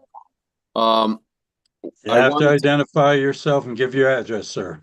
Jonathan Kame, Koehm, 9 Russ Road. I'm 2 houses away from the development. I'm on the corner of Russ Road. If the water specialist from WSP is still on, I remember as a child the water coming off the hillside, going in the back windows of the house at 2 Plumtree Lane, blowing out the back windows, filling the basement, and blowing out the front windows with an arc of about 4 feet. So during heavy rain seasons, the water coming off the hillside opposite this property is quite severe, and it runs toward that property with regard to the intermittent watercourse. I also wanted to point out a few things that were pointed out previously about this plan. There's 320 trees they're planning on taking down, and they're replacing them with 85 trees. Are those trees indigenous to this area, or are they species that are not indigenous to this area? 210 of those trees appear to be in the wetlands area that are being removed. Also, Mr. Ropp has indicated he prefers trees that the animals don't eat. So you're removing their food source and driving the animals off the property. The stone wall is acting as a barrier to all the animals, so now they won't be able to traverse the property. So you're basically driving all the animals off the property. With regard to the turtles, I believe a herpetologist has filed a letter with the town that the setback, the state requires 3 zones of setback for those turtles. Zone 2 being 300 feet from the wetlands, Zone 3 being 300 to 1,000 feet from where the turtles are, and that's state requirement from the DEEP. Also, with regard to the level spreader, because the soil is so sandy in that area and the water traverses so quickly to the river, I believe the state DEEP requirements that there has to be a second filtration system prior to the water getting to that level spreader. I don't know if that's been considered. I'd like to know what the height of these townhouses were. The last proposal was 4 stories. The first story being parking and then 3 stories of living space above. I don't know how tall these townhouses are going to be, how tall the wall is going to be along Plumtree Lane, and how tall the trees are going to be in front of along Plumtree Lane.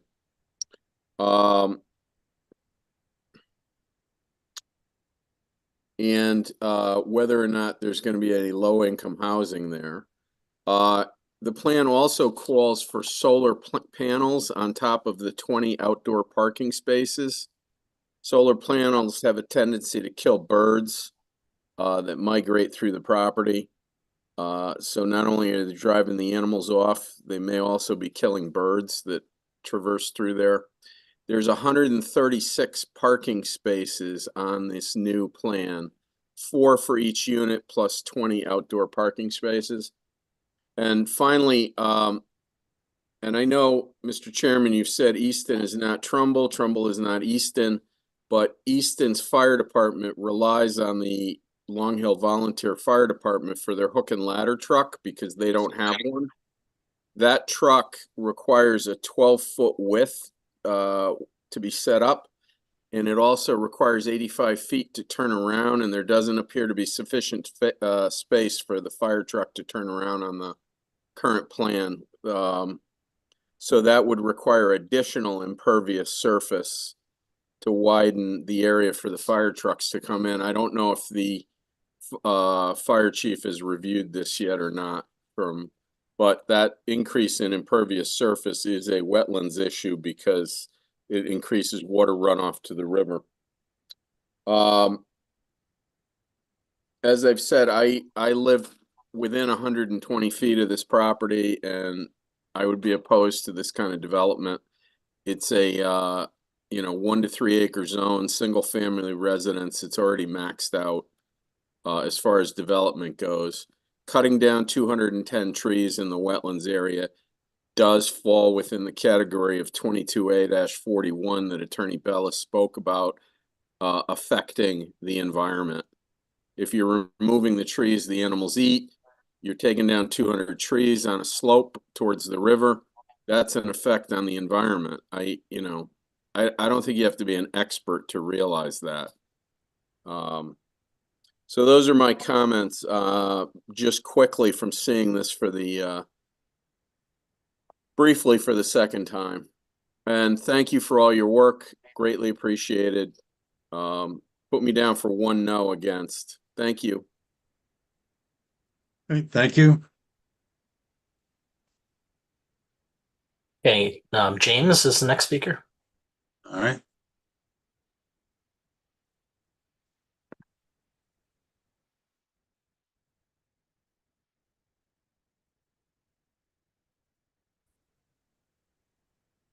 James, are you with us?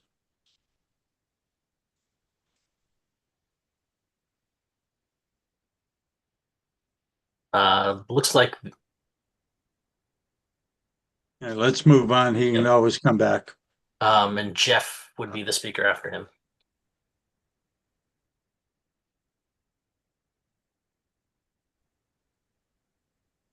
Again, I'm not seeing him on the. I can see James.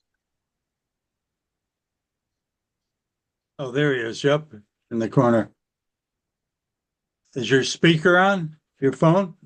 We Unmute can't hear yourself, you. James. Doesn't look like he's talking. James, do you have your microphone on? We can't hear you, sir. You check your computer and make sure that your speakers are on.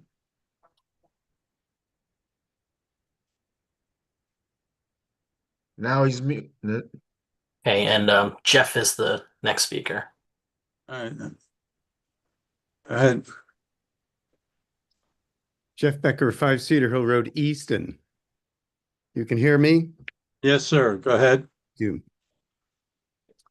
So the applicant's attorney claims that he doesn't have to say this is an 8-30G or not, but Easton zoning there is 3 acres.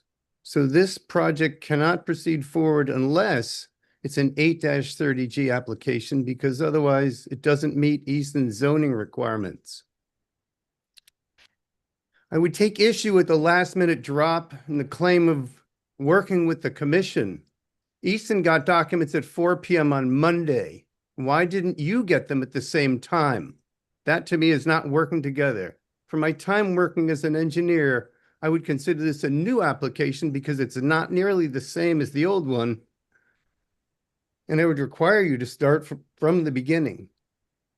As far as the trees go, the trees that will be taken down that are listed here are trees 6 inches or larger, if I understand correctly. But that doesn't mean that there aren't potentially hundreds more trees and shrubs on that property. You're going to clear cut the property. Taking all those trees out of this whole area completely changes the hydrology and everything else around it. You're going to get lots more sun on that river until the trees that are planted grow up, and that will take many years. So I don't understand how anyone could claim that taking all the trees away doesn't affect this. As far as the retaining wall, I have 2 retaining walls on either side of my driveway, 5 feet tall, 11 inches thick. Because they weren't properly built with holes in them to relieve the hydraulic pressure behind them, that 11 inches of concrete snapped like you would snap a pencil on both sides of the driveway in multiple places. So the problem becomes if you put all of this retention system behind that wall and slowly try to infiltrate that water, it's either going to go down to the ground and underneath your footing at some point, or it's going to push the wall over like happened in my driveway. And as the developer said, 1.3 inches of rain could overflow the system. But what happens when we have an 8-inch rainstorm? Where is all that water going to magically go? It's going to go downhill and into the river somehow, some way, whether it pushes the wall over or goes underneath. If the soil is hard pan, it's not going to drain well. It'll come out the weep holes of the wall. If it does drain well, it could easily go underneath the footing of the wall eventually and bring the whole thing down. I think this whole thing has been made clear that wall is 10 or 12 feet tall. That's not a little wall. And if it goes over, replacing it will mean that you're in the restricted area and doing a lot of, this whole thing is a disaster, stuffing this into this little parcel above the river where nothing is more important there than the trout and the turtles. Thank you. All right. Thank you, sir. James, I see that you have a microphone. You want to see if we can hear you? You're still not coming through, sir. I'm sorry.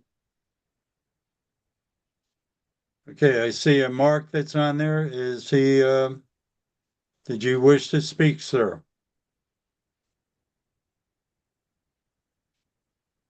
Okay, Mr. Chin, who else do we have? Mr. Chairman, there are no other I'm members. here. Nope. Who was that speaking? This is Marguerite Cody. You're All seeing right. Mark Cody. Right. If you can identify yourself and give us your address, please. Sure. My name is Marguerite Cody, and I live at the top of Plumtree Lane, number 85. I am concerned about the environmental impact of this project that will have on the Mill River and all of its wildlife. The Park Avenue sewer pump is currently servicing 132 homes, traveling almost a mile up the very steep hill on Plumtree Lane. This proposal indicates 29 townhouses, an increase of 22%, be connected to the sewer pump with the walls surrounding the property. When the Mill River floods, the wall that is in line with the sewer pump it'll direct it right to it. This will contribute to the sewer pump station failure because it'll be underwater. Also, where it's draining is right near the sewer pump, and I think Tatiana had mentioned that it should be moved. Since the townhouses share a sewer line, the backup will ooze a massive amount of raw sewage all through all the units into the Mill River. This will be a disaster for the wildlife downstream in Fairfield. Can you imagine a massive amount of sewage in that river would be terrible. The wall surrounding the property has a storm detention system. During heavy rains, the storm detention system will get overwhelmed with pooling water and debris. The flooding will leak oil and debris from 50 plus cars in the parking area into the Mill River, and that will destroy the environment. Because of the flooding concerns, the park drainage system, even with the oil and water separator, would not go near the wetlands. It should not go there at all. It is usually prohibited as it pollutes waterways. There is no doubt that this project will cause permanent damage to the Class 1 Mill River and its wildlife. It will also be a hardship for the people who live there. I question, is this a 830G project? If it's not low income, why are we here? Please do not approve this project that will destroy the environment. Thank you. Thank you. Mr. Chin, I see a Charles Sturback. Yes, sir. Okay. If you wish to be heard, sir? Can you hear me? Yes. Can you Yeah. give your name and address, sir? Charles Sturback. I'm at 78 Ross Road, and I oppose this project. Is that your only comment, sir? Oh, I agree with what the prior speakers have said, but I oppose this project. All right. We thank you, sir. Thank you for your hard work. Right. Bill, is there anyone else from the public? Yes, Mr. Chairman. Ariel Cohn is the next speaker. Right. Is there any way that you can try to help the gentleman, James, who wanted to desperately speak, but you know better than anyone. I am not a computer. Yeah, the only way would be to adjust phone in? the audio How about settings. Click the little caret next to the audio settings and kind of play with the microphone, select the microphone, or click audio settings and then run a few tests. That, or he could phone in too, right? He wouldn't be seen, yes. but at least he could be heard. So, all right. Yes, you could click that same caret and then switch to phone audio, which would give a phone number and code to dial in. All right. Meantime, we have a Ariel Cohn. If you'd like to give us your name and address. Good. Ariel Cohn, 156 Wendy Road, Trumbull. I live very near the project. I just have a few comments. One is the applicant's attorney made it very clear that he wants to keep Easton and Trumbull separate, but Matt Pop used evidence from Easton's hearing to refute the expert's claims that Trumbull brought in. So I think if he wants to keep them separate, then he needs to keep them separate. Also, with lawns will come fertilizer. So that may be something that could potentially leach into the groundwater and further pollute the river. And with fertilizer can come increased algae. So that would be a big concern as well. And I oppose this. Most of my neighbors oppose this. We do not want this in our backyard. And that's it. All right, thank you, ma'am. Thank you. Okay, Mr. Rosen is the next speaker. Yeah. Okay. This is Rich Rosen. I live on Merrimack Drive in Trumbull, and I'm also the president of the Trout Unlimited group, which covers this area. And All right. I know this is a smaller project, but it's still going to destroy the river. It's going to increase the pollutants. It's going to increase the water temperature. It's going to increase the erosion, and it's going to kill the fish. So I don't think it solves the problem, and I think this project is a disaster for the river. And that's so it's basically what I said before for the old project, but it still applies to this project, to this new design. Thank you. All right, thank you, sir.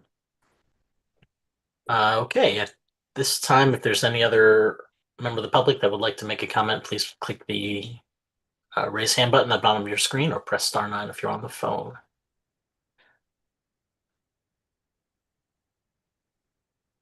Mr. Kane is like to make another comment. Mr. Chin, before we do that, there's USMN 689-500 and Hudson. That's our expert. I apologize. WSP. And if the It gentleman looks like- name, go ahead. Yeah, Mr. James is on the phone. Mr. James, I can give you my office number if you want. He's speaking, Mr. Oh, I think I can hear you now. Can you hear me? Yes, if you would give your name and your address, sir, and I'm happy you were Right. tenacious and you kept going. Thank you for calling me a gentleman, by the way. There you go. Well, I never proclaimed to be a judge of character, but go ahead. James Sorry. Cosgrove, 2 Plumtree Lane. I just wanted a clarification from Attorney Cordone.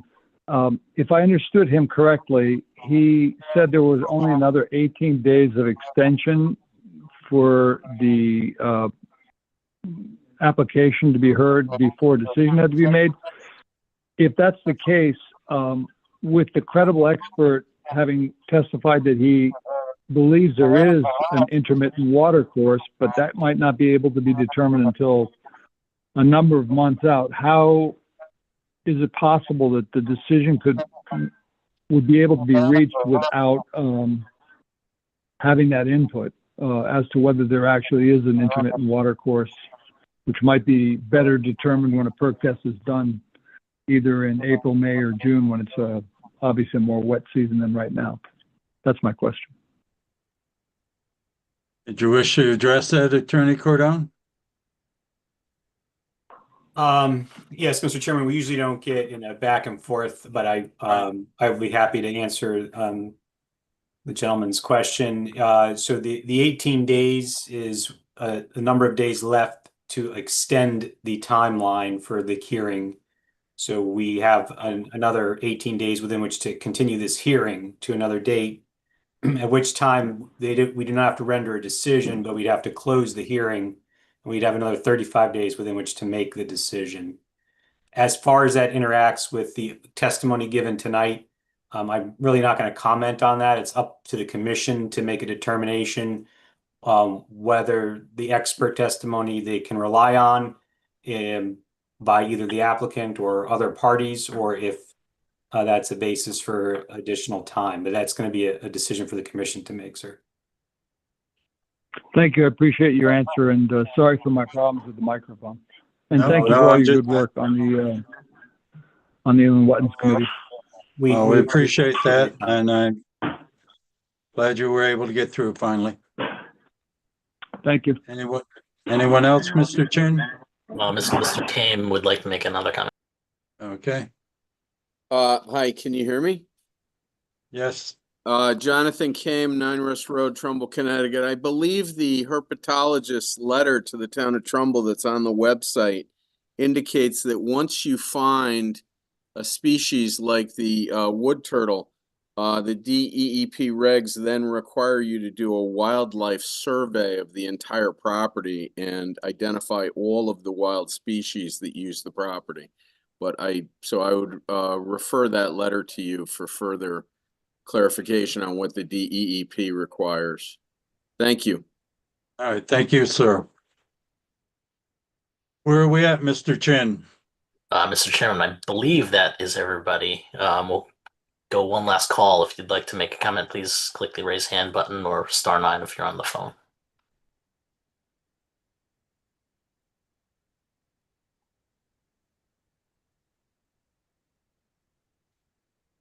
Okay. So it look like we're good? I think so. Okay, I'm going to reach out to our WSP hydrologists to answer the question about the effect of the amount of trees being removed. If you can answer that. Sorry, exactly. I mean, what is the question with respect to the amount of trees? I mean, you're going to have more runoff with the trees going, but with respect to hydrogeology, I'm not sure exactly what the impact is. I mean, the hydrogeology is a hydrogeology, and whether it's an intermittent stream there with trees or without trees, it doesn't matter. And I will say this one thing, and the one thing that wasn't brought up. I mean, historically, there's a deed and also within our letter a map that shows a spring formerly on the property, and the deed references a flowing spring on the property or right next to the property. So again, I'm going to say more likely than not, this is, if you want to err on the sides of logic, there is an intermittent watercourse on the property.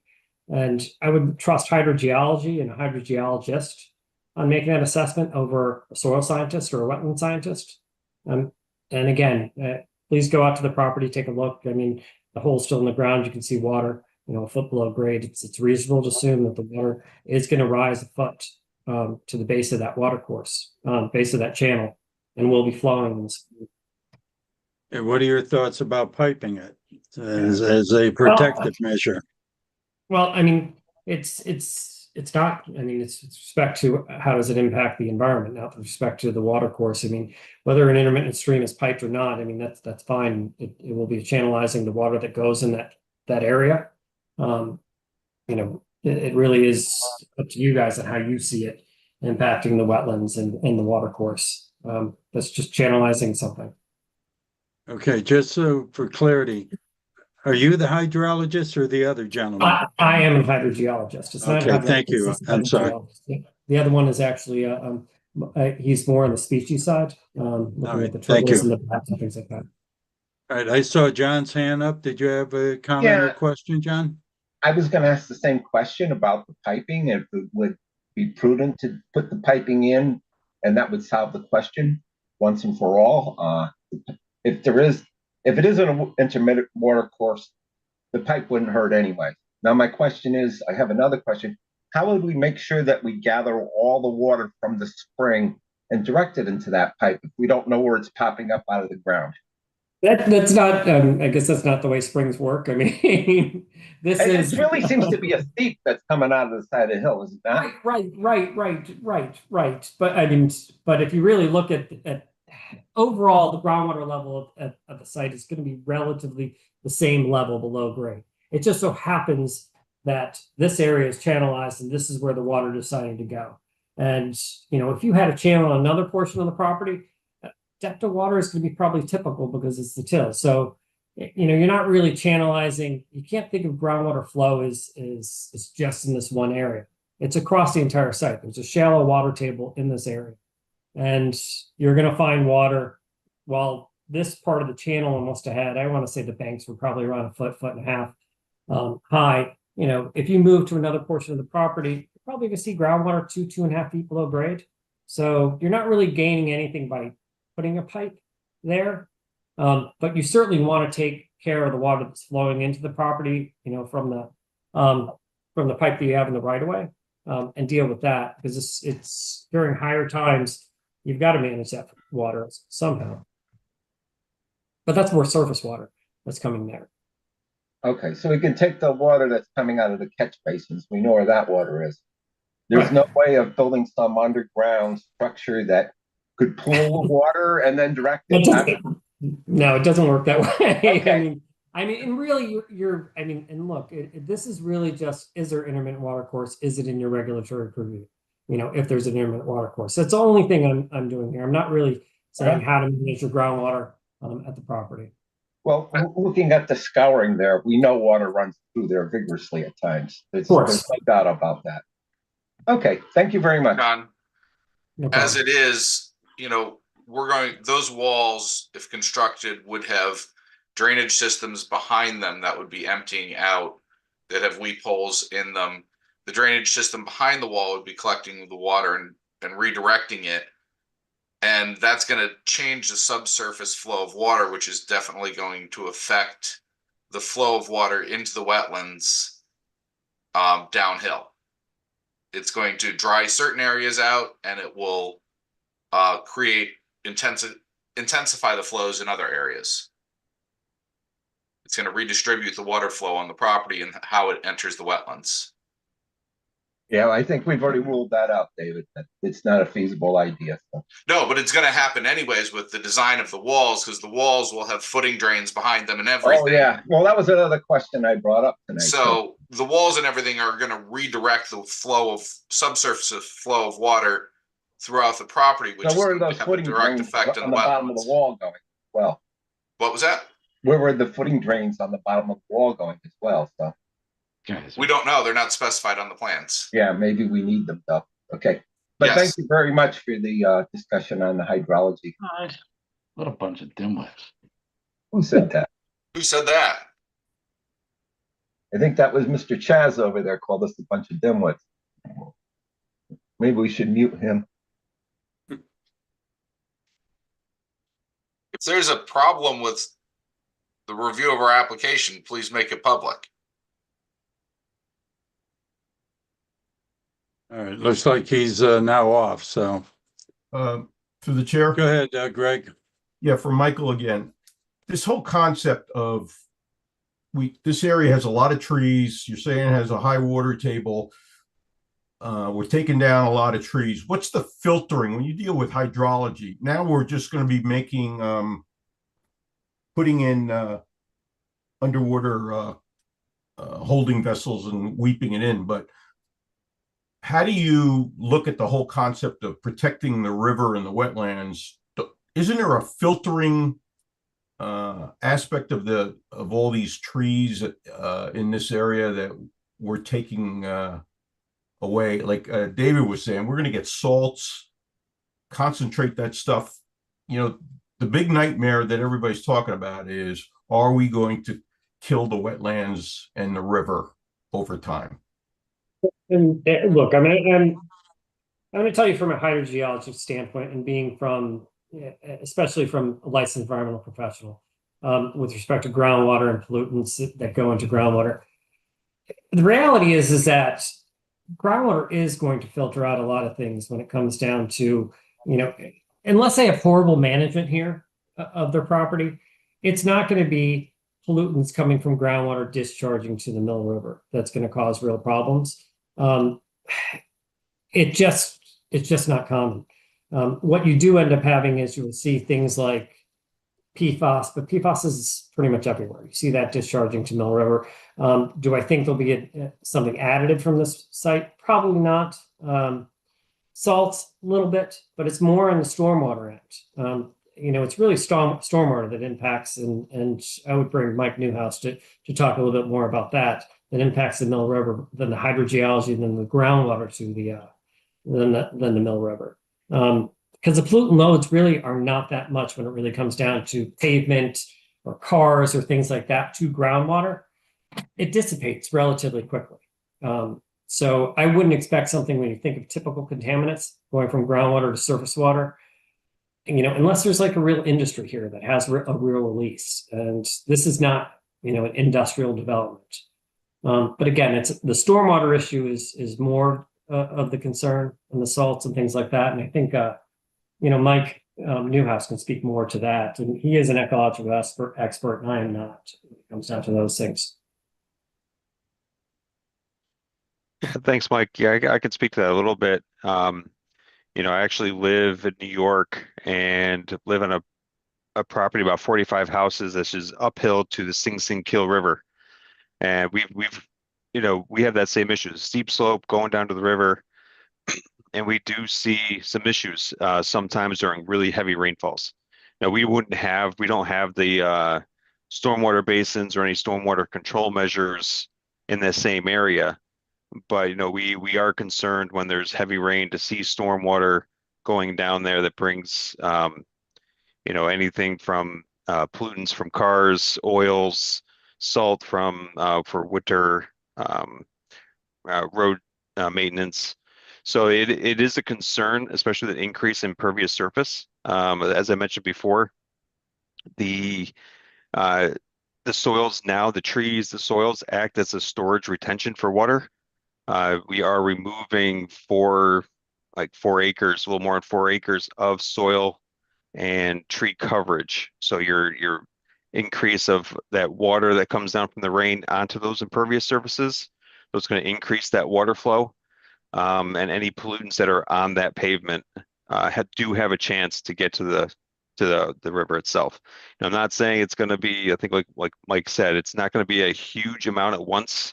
This is just going to be extended over periods of time. So it's not like it's one rainfall is going to flood the water and you're going to have a whole bunch of pollutants and just kill all the organisms. But over time, it could have an effect on the water quality and the stabilization of the banks of those of the river. Okay, thank you. All right. Any other comments, questions? Tatiana, did you want to add anything? John Mayer? I'm good. Yeah, we're good.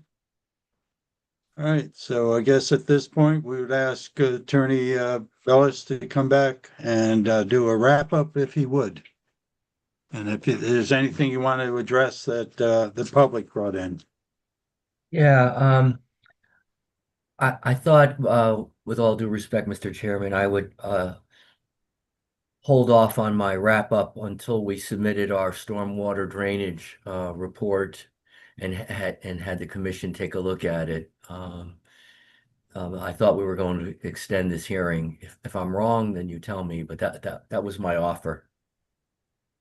All right. Well, I believe what we would do is if we could go 2 weeks from today, that would be the 27th. That would be 14 days away because we have 18 days before we have to close the public hearing. This would still give us a chance to bring in new materials. So again, let the public give their thoughts. Are you agreeable to that? Yes, sir. All right. Attorney Cordone, any comments to that? Are we good if we, in 2 weeks?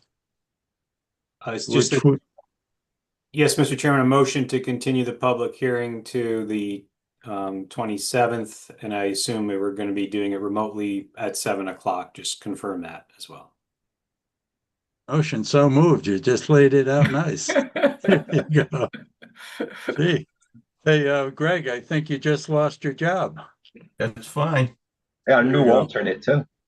There you go. Through the chair, is that the only day that's available? Oh, right now, the problem we have is Monday, let's see here, what do we like? Monday is Martin Luther King Day. I mean, the week before, so that's kind of a, bad week to be looking at, and it's only a week away. I checked, and I think Tatiana and John Mayer are okay with that. And then I have to then do a shout out to the commission to make sure I have a quorum. Are there any days on that week of the 26th other than Tuesday that would be amenable to you guys? Well, let's see if we go. Geez. What's our actual cutoff date? The 31st, Attorney Cordone? Yeah. I believe that is the 18th date without. Why is it 26th better for you? Any day but the 27th would be best for me, but of course, I let the commission speak. Let's do a quick straw poll. Go ahead, Tatiana. 26 is the town council meeting, so No, can't do that.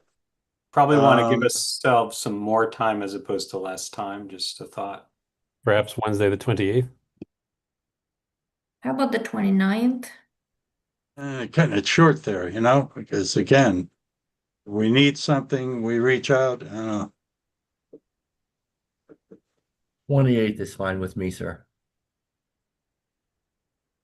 Attorney Cordone, Tatiana, John Mayer, you good on the 28th? 28th will be very hard for me. I'd appreciate the 29th. But if that's, I don't have to work it out. I can't commit to it right now. I'm 29th. away, I'm away on the 29th. Who is? Greg. All right, well, you're a vital person to it, so Commissioner can we go back Deacon. to the 27th? What's Commissioner- wrong on that 27th, but the 26th, you said is a council meeting, 27th. Rich can't make it. 28th, you said is bad. Go ahead. Mr. Chairman, if I may. Sure. Commissioner Deacon, do keep in mind that we will not likely vote on that night. So even if we were to continue the public hearing, you would be able to watch the video and then vote when we do have a work session. I don't know if that that helps in any way. And also, you know, I can talk to others, maybe even though there is a town council meeting, we're meeting remotely, so it may work out. I don't know. Is that an What issue? are you thinking, the 26th or the 27th? What are you thinking? If we have it on the 26th, is that a problem if the council's meeting? We're doing a Zoom. I was supposed to go, but I think, you know, I can make arrangements to avoid that. Mr. Chin, are you able to staff this meeting on any of those, the 26th? Yes, any day that week should be okay. Thank you, sir. And also there is one member from the public with a raised hand. Nope. Are we, can we go back to the public, Attorney Cordone, or are we done with that? What are you thinking? Should we do it as a courtesy, or you tell me? I think we can do it as a courtesy, but we have sort of kind of closed that portion of the meeting, but go ahead, Mr. Chairman. All right, bring them in, and then we've got to go back because I want to do a quick straw poll with the commissioners to make sure that these dates are okay. I see it, Judith, on the screen. If you can identify yourself and give your address, ma'am. Judith DeGraffenreid, can you hear me? Yes.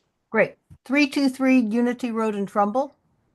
Yep. And I do apologize. I had to leave for a little bit. So I'd like to read one section of Connecticut statute. Under Connecticut law, a redesign that eliminates an entire building type and replaces it with a different development form constitutes a material change requiring a new application and reset of statutory decision timelines. That's Woodbury Donuts LLC versus Zoning Commission 139 Connecticut application 748-2012 SSS Associates versus PZC 211 Connecticut 331 1989. That's my comment. All right. I thank you, ma'am. Thank you. And again, I leave that to our two legal eagles. While they're pondering. All right. While they're pondering that, I'm going to do a straw poll. I don't know. I'm leaning towards the 27th, but as Attorney Cordone said, you can easily, review it, and we're not voting that night. So, Greg, are you okay on the 27th? Yes, I am. Carmine. I'm available Monday through Thursday. All right. Through the chair, that's kind of a leading question. I mean, everyone's going to say they're okay on the 27th, and I feel like I'm kind of chopped out, but. Yeah, maybe you should rephrase it. Which nights are you available? Would that be okay, Richard? Yeah, but again, we're Well, you looking already at. know there's a conflict. So. Okay. Well, we've got 2 weeks to gather an awful lot, so, This is Greg. I'm available Monday, Tuesday, or Wednesday, just to throw it out. Tatiana, again, what was the issue? You said the 28th is out for you, right? 28th is out, yeah. 26 might be fine. Might be okay. Why don't we do 26? Okay, so 26th, Greg's okay. Carmine, are you okay on the 26th? Yes, sir. John? Yeah, 26 is good with me. David? You're muted, David. I can get the 26th to work. All right, and Are we doing 7 o'clock? yes, and our missing commissioner is Bob Ferrigno. I'll reach out to him. I think generally Mondays are good for him, so. All right, so we will do it Monday, 7 o'clock. It will be a Zoom meeting, and I need to have Greg make the motion for that if he would. Attorney Bellis, that works for you as well, sir. Yep. Make a You said motion. you're good on that, Attorney Bellis? Monday? I am. All right. Okay, make a motion to continue application 2515 Plumtree LLC to public hearing to Monday, January 26th at 7 p.m. through remote or Zoom. Second. Seconded by Rich. All in favor? Aye. Okay, it passes. Anything else, Attorney Bellis, before we mosey on down the road, as they say? No, we're good, and thank you all very much. I appreciate it. Okay, Attorney Cordone? All set, Mr. Chairman. Thank you. All right. Well, if there be no objection, I move to adjourn, and I thank you all. Good night.